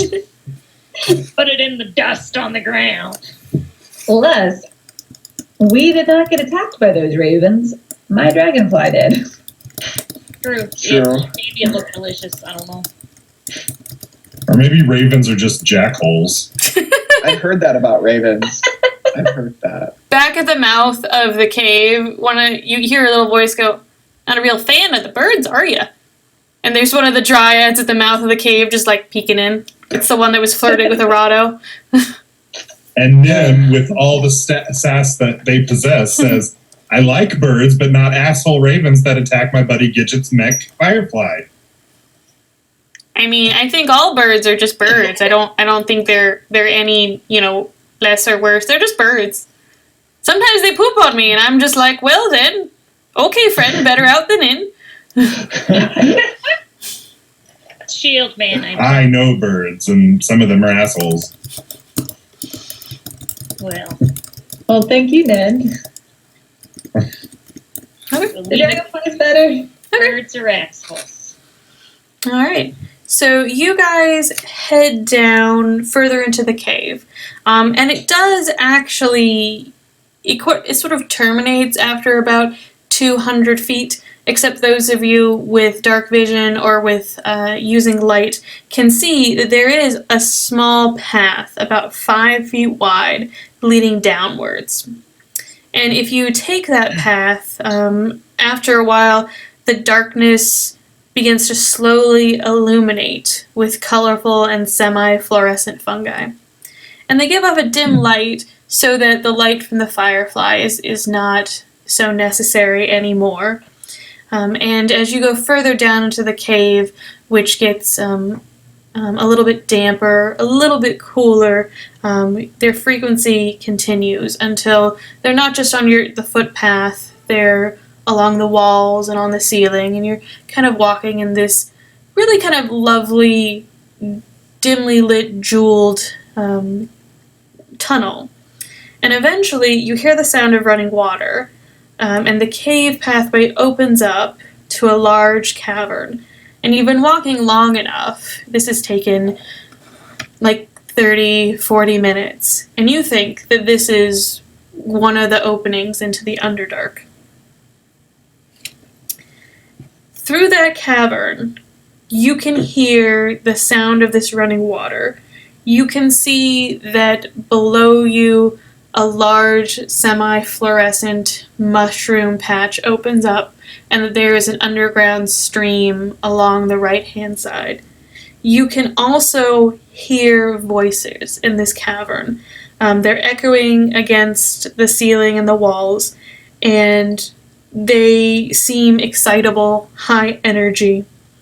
And as you kind of strain your ears to hear where they're coming from, you notice about 500 feet away that there is a large stone structure with an opening into the cavern. Most of this cavern looks naturally made, but this structure looks humanoid made. It looks artificial. It looks like it has artifice to it. And looking there, you can see 6 drow talking to each other. You are about 500 feet away and like a little bit up, like the path still leads down into this cavern, and then here they are 500 feet away. So you're just at a slight incline above them, probably about 20 feet over them, but 500 feet away. What kind of language does drow speak? I don't. Elvish or Undercommon. This is in Elvish. I didn't know drow could speak Elvish. For some reason, I thought they spelled like under Elvish or something. Undercommon is, yeah. Yeah. They get to, But I guess they can speak Elvish though. Mm-hmm. Any of us speak Elvish? I don't. oh, Nope. I do. Common, Gnomish, Dwarvish, and Abyssal. I can talk to tree people. I'm an idiot and thought deep speech was undercommon. And so I picked the wrong one. Oh, It's all good. Oh, If we meet a mind flayer, I'm golden. all right. I'll throw one in there for you. no! Not with the flow. Only if it'll become my friend. Maybe. Maybe it'll be a special friend. Maybe. Ugh. Wink. Oh. Okay. Do they only speak those 2 languages? Most of them. I mean, like, individuals might know different languages, but yeah. So I'm going to turn to the party and say, I don't believe I can communicate with these groups of people. Neither do I. Ditto. What do we do? Maybe they can speak common, but also, if we're wrong on this, it'll probably go very big for us. Very badly for us. Luckily we have a picture of the ring that Sepha bought. Maybe they'll recognize the ring. Ooh, even though we can't speak the We language. should point to it and go, oh? No, Let's- what I was saying is if we miscalculated their intentions and they just want to kill us, Oh. they'll probably kill us very quickly. Or we kill them. If we can try. Let's try to be friendly first. Okay. Jobert, what's our other option? Go home? I like it. We could ask the Dryads if they were sure this is the right game. No, I think they were pretty sure. Pretty sure. I'm pretty sure. Alright, well, they seemed nice. Why don't Yeah. we just keep saying the word Sepha and pointing to the ring? Let's do that. I'm just going to hand the picture to the ring to Nim. Oh God. Okay, let's do this. It's all on them.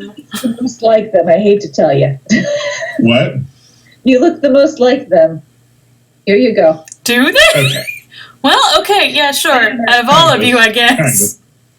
I mean, Out of the 4 of us. I walk out with the picture and I go, Sepha? So you walk Sepha. you walk down the path 20 feet down and you just hold up Sepha, you call, from 500 feet away, and they all turn and look at you and they say something in Elvish and you just keep walking for Sepha, and then they start walking towards you saying something in Elvish, and you guys And then I'm going to say, do you speak?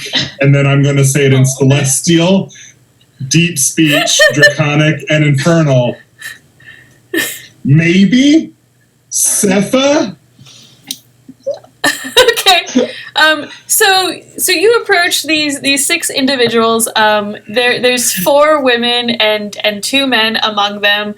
They all have short swords and hand crossbows and are wearing chainmail in black and silver with a bunch of spider motifs over them. And you're just like, Sepha? And then one of them goes, says something in Elvish and says 80?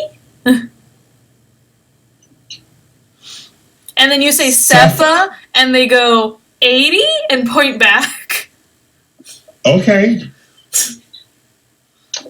Should we follow? Is that what's Yeah, happening? we should probably follow. Let's follow. Slowly. Yeah, 80. With our hands like this. 80. Shield. Anybody? No, don't pull out your weapons. Shield, just my shield, not my hand, not my weapons. Can I do an insight check to see if there's any kind of malice at all Yeah. from them? Okay. I am too. Ooh, that was not a good insight check. I got an 8. 8. 16. 16. All right, 8. They just look they seem kind of confused. With a 16, you get that confusion is sincere, but it's also non-hostile. It's more like, what is happening here? What? Yes. Cool. Okay. Ada? Ada! And one of the female elves like looks at you when you just say Ada a bunch, and then then she like shakes her head a little bit. Sepha Ade. Yeah. Sepha Ade. Okay. And then just kind of gestures for you to come with them. And Jobert's just gonna quietly and in a terrified manner follow. yeah. And you sort of find that there's like 2 drow in front of you, and there's like 2 drow to the side of you, and there's 2 drow behind you, and so you're all like kind of loosely ringed by these drow. And The Underdark. And then you're led into this stronghold. From the outside, it's pretty sparsely decorated. It's mostly sharp corners and stones with a few indentations that look vaguely like language, but none of you speak Elvish, so who knows? And you're led through this stronghold. And as you do, you see that there are handfuls of drow. More drow. It's not just these 6, it's several pockets. And they look like they're preparing for something. They have like bundles of tablecloths. They have like silver dinnerware. They have little mushrooms. They have little mushrooms in pretty glass cases. And as you go further in, it stops being like a stronghold to an entranceway that's defensible, to hallways, to actual rooms that people can move into. And then finally, you're led to an ornate door. And by this time, all but one of the drow have peeled off. And it's that original woman that said 80. And she knocks on the door, just a real quick, and then immediately opens it and motions for you all to go inside. And you can see that there is a dim fluorescent jewel-toned light in there. And when you walk in, you see a tall drow woman standing at the end of the room discussing something with an elf. That elf looks like the young female elf from the oil painting. The drow is wearing finely dressed clothes, but has a large silver mace sheathed on her hip.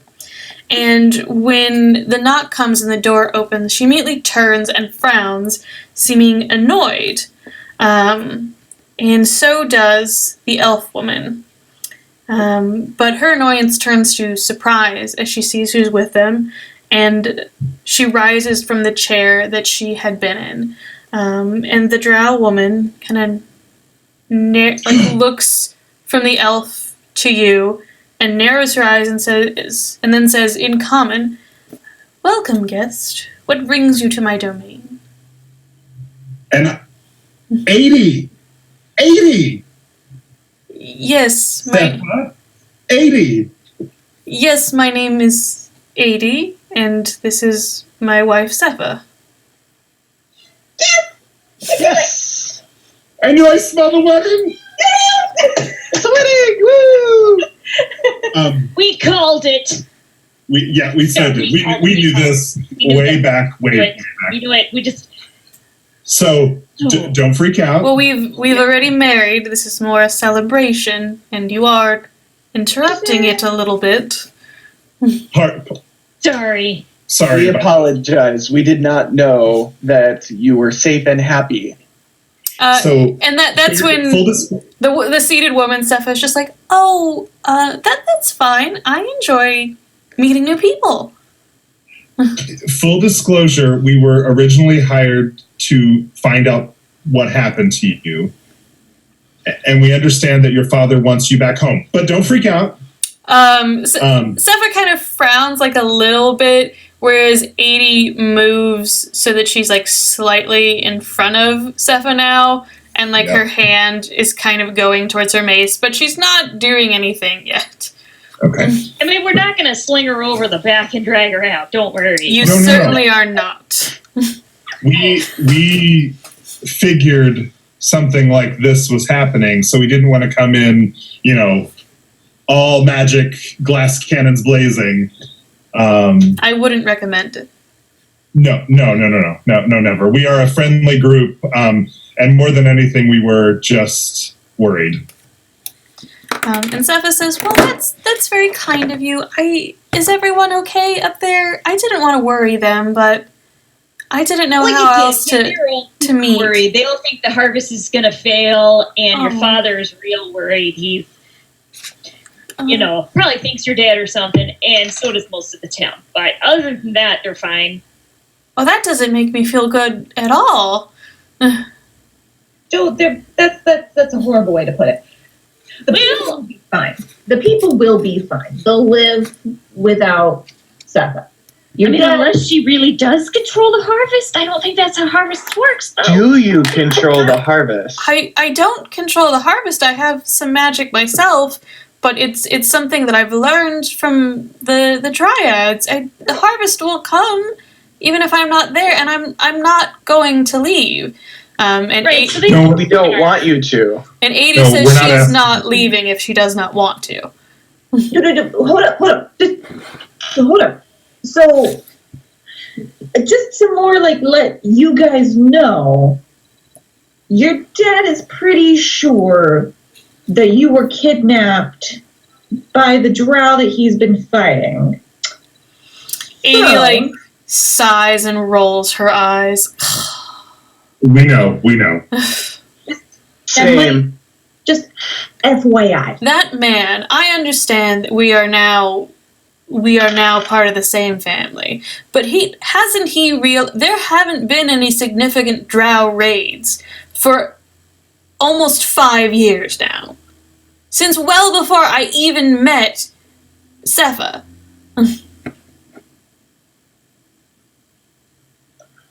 I know he's still looking. I know it's only been a couple of days, but I just wanted to kind of let you know that is what he mentioned to us. So that way, if you guys need to take precautions, he has not found a way down to the Undercommon. The Ground. Thank you. Underdark. We live in the Underdark. Underdark. He hasn't found a way to the Underdark. At least that's what he told us. So Sepha says the dryads have been keeping the drow safe. But this is potentially an excellent opportunity to unite the two peoples and stop the hostility. Much like horticulture unites two people. I definitely agree that this should be a happy occasion, but I just don't think my father will ever think that way.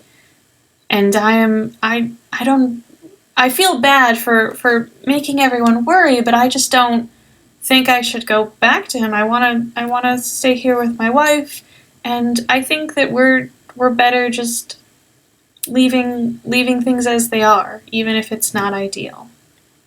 Should we tell him you're safe and happy, but will not come home? Or should we tell him that you have passed and you will not come home? Oh, he would be heartbroken because the wife is also dead, remember? I think we should might maybe tell him that we just didn't find her. Or that she ran away with a traveling musician. Ooh, Wouldn't Gam would be happy. blame it on the Gam traveling Gam. musician. Always a traveling bard. Jim Jam would agree. Jim Jam. Gim Gam. Jim Jam. Gim Gim. Gim. Oh, I wouldn't want to Gim. bring anyone in that, and I don't know if you've actually met my father. I suspect you have, but he doesn't give up easily. He holds on to things for a long time, and I feel as though if you told him that I ran off with someone else, he would simply send people out looking for me, or looking for the person that took me. But they'd be after bards and not, people here. I think the best option is to tell him that you're dead. Oh, that would just break his heart. He's still mourning my mother. 80's and 80's been listening to this the whole time. And as the conversation has gone, she's moved a little bit away from Sepha, so she's not quite standing in a defensive pose, and she's relaxed her stance. And she says, I agree with Sepha on her analysis of her father, but I think there is a way we can still make this happen. And she kind of just like pauses for a moment and looks to the side, and then she smirks and she looks to Sepha and says, just one moment, my love, and kisses her on the forehead, and then walks across from all of you and says, I'll be right back. This would only take a moment. And she leaves the group of you for a little bit. By the way, Sepha, that portrait artist that your father hired, real spot on. Oh, Good job. thank you. Yeah. I was fairly young then. I think I was only in my 70s. Well, you don't, didn't look a day over 60. Oh well, I'm not really concerned about age. Time passing is a natural part of life, and I'm still so young. I'm only about 118 or so. That's like 18 in human, right? A little bit older, I think, but yeah, Okay. approximate. Will you keep getting bigger as you get older? Like physically build, or like do you think I'm gonna keep getting taller? Will that A happen? lot of weight after her marriage. No, most growth stops when you reach maturity. You might grow a few inches afterwards, but not too much. Only a few inches? That's... Yeah, I guess every inch counts. Well, not in this case because, they're two females. But maybe. Oh, Nim, I get that joke. That was very clever. Sepha's like, that was actually pretty funny. Is there an equivalent word for lesbian in any of the D&D realms? I don't ever outright say it. I think just lesbian is fine. Yeah, I don't really have. I love lesbians. You're in lesbian with lesbians. Nim just say that. I love lesbians. So I just looked at my drowish translator, and it's literally lesbian. There you go. The Elvish word for lesbian is lesbian. Yeah, right. Slightly different inflection. Yes. All right. And as you know, and as Nim declares that they love lesbians, the door opens again, and Ade comes in, and with her is a drow man, and she says, "Everyone, this is Barris, and Barris is uniquely qualified to help us. And she turns and looks at Barris and says, why don't you show our friends your special talent? And Hi, then, Barris. Hi, Barris. Hi, Barris.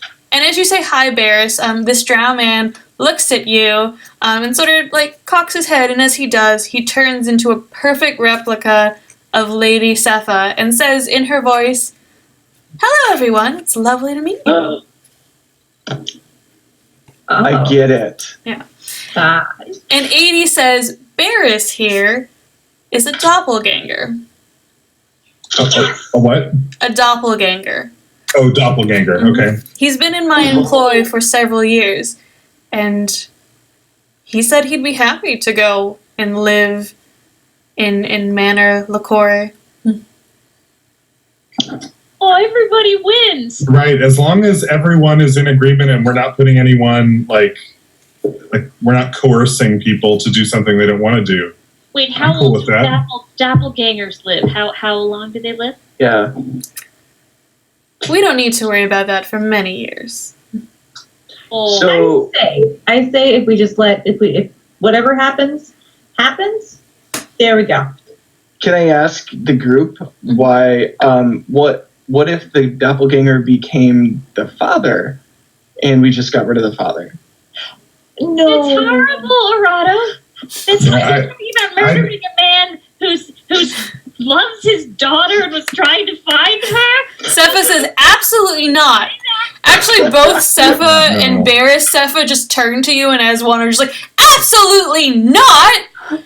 That is right. And they both kind of, and then they start just talking in sync because doppelgangers can literally read minds and memories. Did you just I told He you. was joking. I was joking. Bad joke. Bad joke. I was gonna say, excellent doppelganger. You are Yeah. on point, my good. See, It was just a it was a test. Yep. To make sure you would respond well. Yep. You did.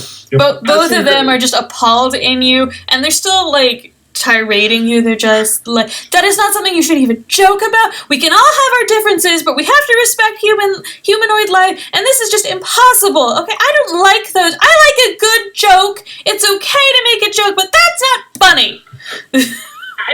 I still think he was. I don't know. Well, you passed the test, so that's good. I don't think it was a joke at all. Deception. Thanks, Joe. She At this was, point, it's going to go off into a corner for a little bit. you just gone off in a corner. Yeah. The only thing I would ask is, I really don't like leaving hostilities between peoples.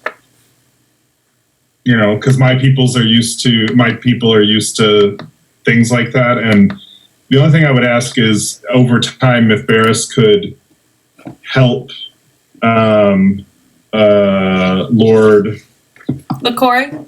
Lacore, to maybe not raid as much, still be protective of his lands and his, vassals, but really tone it down on hunting drow.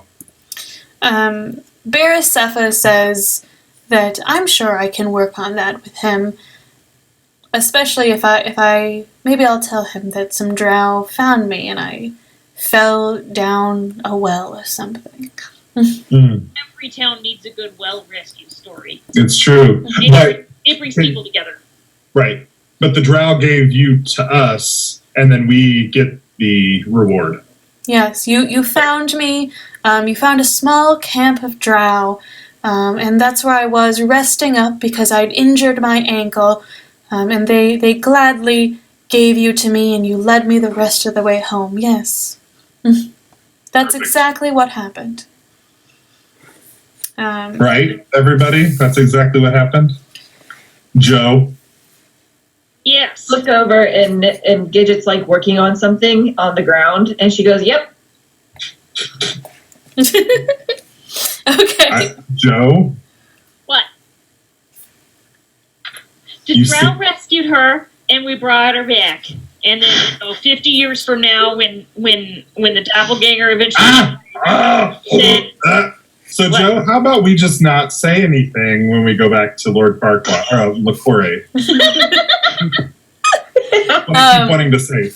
look worried. 80 says that, perhaps in time another doppelganger will show up, and then another one, and another one, and Seth was like, or also maybe I could visit him every once in a while and, see how it goes. And maybe, in like 100 or 200 years, it'll be okay.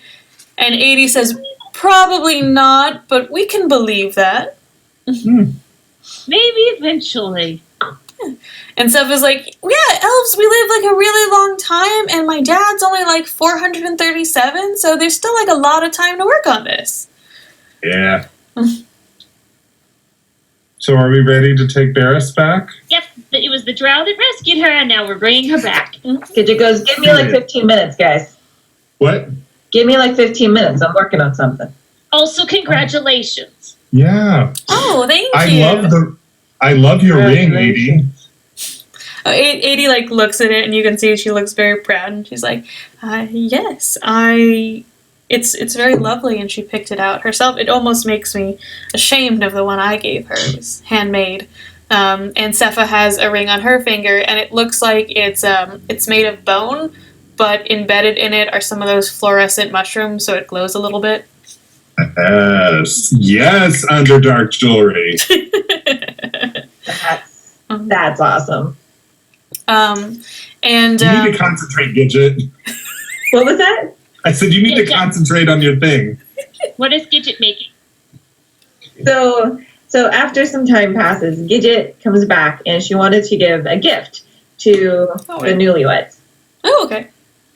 So what it is it's a little trinket box.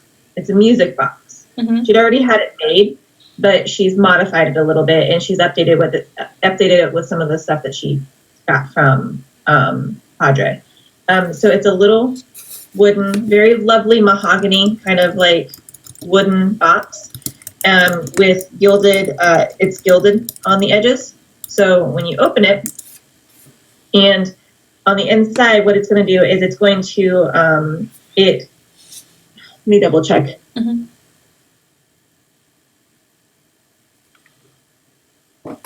What it's going to do is when it opens it, it emits a soft light, and it also emits sound. And so it's kind of like the sound. What I did was I embedded the sounds of the forest that we were listening to when we were up top into the thing, and so like she could hear. I know she has freedom to move around and stuff like this, but then it includes the sounds like of where they met and everything like that up top, and if they touch it, it can turn into a picture that has it's a picture of the she created a picture of like the one tree, but instead of it being like just plain that tree at night, it has like cool neon stuff kind of going through it, kind of like the neon, the bioluminescent stuff. Oh, I didn't know what you were making, but I love it. That's so sweet, and Sepha is just super touched by it because it's so thoughtful and it's so beautiful, and it is so lovely that 80 even looks like slightly miffed by it. Like, the fuck, this is my wife. But Sepha, she uses it to both of them. It's like, this is for both of you. But Right. But Sepha is like tears in her eyes, and she's like, "This is so lovely, thank you." And she has like an elaborate like purse, and she's like, "Please, like I don't have the wealth that my father does, but thank you so much for coming and for looking for me and this amazing gift for us, and just thank you." And she'll give you guys 2 potions of bark skin and 2 potions of healing. Oh. Can we put those in a bag and divvy them up later if we want? Yep, totally. Mm-hmm. And also, just very quickly, I say that Hilga sends her love, and also this like homemade basket of goodies, and I give that to them as well. Aww. After Gidget hands it to me out of the holding bag. Yeah. Oh, and so Sepha is like just kind of crying, and she's like, "This is so. You guys are so nice." And 80 Errato appreciates Errato feels weird about not giving them anything and pulls the cheese out of his apron cap. And 80 will reach out and take it and be like, it's the gesture that counts. And then puts it in the basket that Sepha's holding.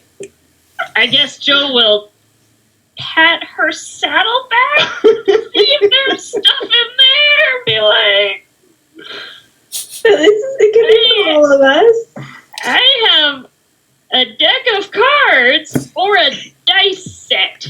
80 will tell you that it's very much not necessary to give us a gift. Honestly, being able to wed is a gift for both of us, and your agreement to not tell her father and to allow us to live in peace is a wonderful gift as well.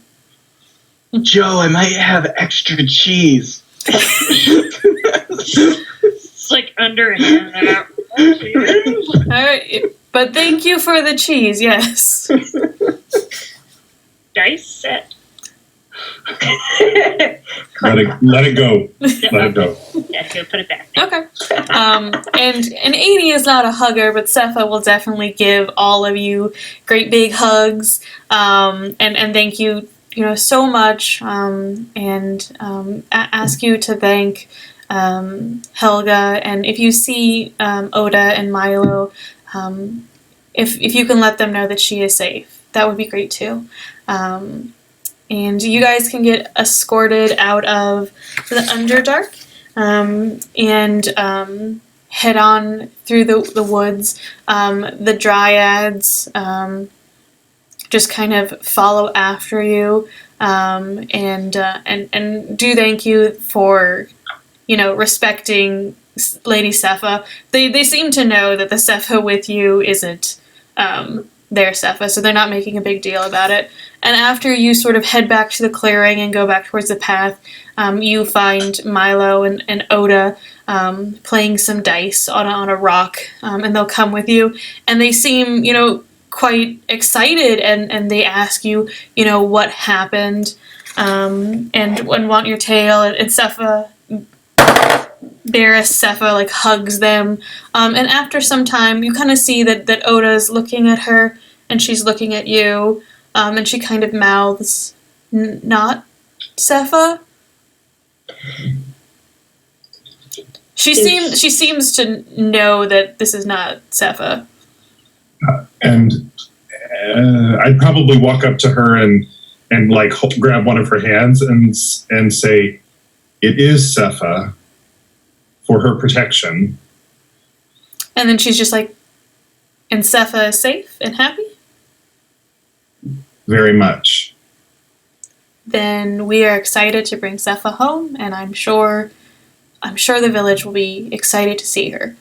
And when you guys head out into the woods, and head out from the woods into the town, people notice almost immediately that Sepha is back among you, and they start yelling and shouting at each other. And a lot of people gather, and Barris Sepha smiles and holds out her hands and cries with them, and they throw garlands over her. And you guys don't even make it halfway through town before Lord Licore is there. And he actually loses a little bit of his composure as he hugs her and says he's gratified to see that she's safe. And basically they start the Harvest Festival a little bit early that night. They're so excited. They want to hear what happened to her. They bring her a nice set of pillows and things so that she can sit on the stage and talk to them and not have to go in early. And Lord Licore stays around with them and orders some alcohol and some food from Eats and Such, and everyone has a large celebration outside. And when things begin, and when the kind of celebration is in full swing, he does take you aside and he sincerely thanks you. And he says that anytime you are in Loughton, you have free lodgings in our manor. And when you leave next, I will send a large reward with you. And so you guys can stay all week. You can enjoy the Harvest Festival. You can buy more small extravagances. You can try risotto in various flavors. And eventually, when you do want to leave, you receive a bag of 500 gold from Lord LaCory. Dang. With his sincere thanks. And you can see that people seem like they understand, like they think Sepha is back, and that Varys Sepha seems honestly excited to be among them and to like them. And it just really is enjoying the situation at hand. And as far as any of you can tell, there's no duplicity with them. There's no desire to deceive or hurt, and it looks like it's fairly good. It's a fairly good situation. And you do, as you're heading out of town, hear a small like psst, and you see a drow dressed just head to toe in a cloak, and they're just like, Lady Sepha sends this to you, and it's a small portrait about this big in a silver frame with webbing motifs on it, and it's a little portrait of the two of them in their finery with their hands fastened together. Yay! The cute. We should put it at the place. The fledgling foxtrotter? Yes! Yes. On the mantle. I agree. I don't know, but if like passing people find it. I mean, it's obviously Sepha with a drow woman, so up to you. Yeah. We'll keep it on us, and we'll make a like scrapbook later. Yeah, we can make Yeah. Maybe Mavis will give us like a quad, that's connected with the common room in the middle. Who knows what she has when we get back? in a scrapbook. Yeah, or maybe our own mantle so other people don't see it except for us. Okay, and that will conclude the tale of Sepha and Ade. Hey! Yay! Oh, yay! All right. Yay! So it's a tale of Sepha and Ade. It's from the Uncaged Anthology, Volume 1 by Kelly Dayton, and I believe their Twitter handle is The Common Masses, if you want to follow them. And it was a lot of fun. So I'll let Common what? The Common Masses. Masses. Yes. Let me double check to make sure that it is The Common Masses. Yep, it's The Common Masses. Yeah, got it right here. Yep. So this has been a tale as old as time. Mm-hmm. True as it can be. Evan, I was wondering when someone was going to get what this was from, and I was like, oh, should I do a thing? Like someone says, well, per Sepha's instructions, and she'd be like, she wants to stay with 80s in the Underdark. Yep. I was like, no, I'm gonna wait. You guys are gonna get it. I was like, I like the all the apples and the pomegranates, and I'm like, wait a second. Wait a second. Wait a second. Wait a second. All right. So that concludes our tale, and so I'm going to let everyone say goodbye. If they have any projects that they're doing, anything they want to plug, they can go for it. And we'll start with Devin. I'm Devin. I was Jobert, and this has been fun. I have nothing to plug because I don't have an online presence. Yay! Yay! Invite me to play with you. Sam. All I got. I'm Sam. I played Gidget, and this is actually a really fun game. I liked it a lot. And I don't really have an online presence myself, so I now have a Twitter, and it's just Hot Sassy. But I don't post anything, so you probably don't want to follow it anyway. So. Okay, very riveting and persuasive. Phil. Hi, I'm Phil Weasley. I'm just getting to my summer studio practice. You can see more at phil.weasley on Instagram and at Phil Weasley on Twitter. Okay, and Evan. Evan, that's me. Evan James Copeland. I do have an online presence, but it's ridiculous ramblings. Alphabet_Evan on most everything. I'm currently in classes for my job, so nothing other than this and that. yeah, I think that's about it for tonight. Yay. And I'm Cindy. I've been the DM. You can find me on Twitter at BabbleDrabble, and then I think you can find me at there's two things. I'm forgetting it. At Twitch and on YouTube at CLBUTOR. On my YouTube channel, I'm uploading all of the episodes, so you can watch if you want to watch, or share with anyone you want to share with. I do art and writing and comics, and I'm publishing stuff on DM's Guild. And on the 30th, I'm going to do a special Women in Tabletop Gaming session with 3 people that I haven't met before in real life. One of them, I was in the Beholder's Eye podcast, and it was a lot of fun, and she was super cool, so I'm excited about that. So if you check us out on June 30th, I think it's going to be around 3 p.m. Eastern Standard Time, you can watch us. Alright, but it's been fun, and thank you so much for watching, and I hope you had fun too. So, good night! Bye-bye! Good night. Night. Bye.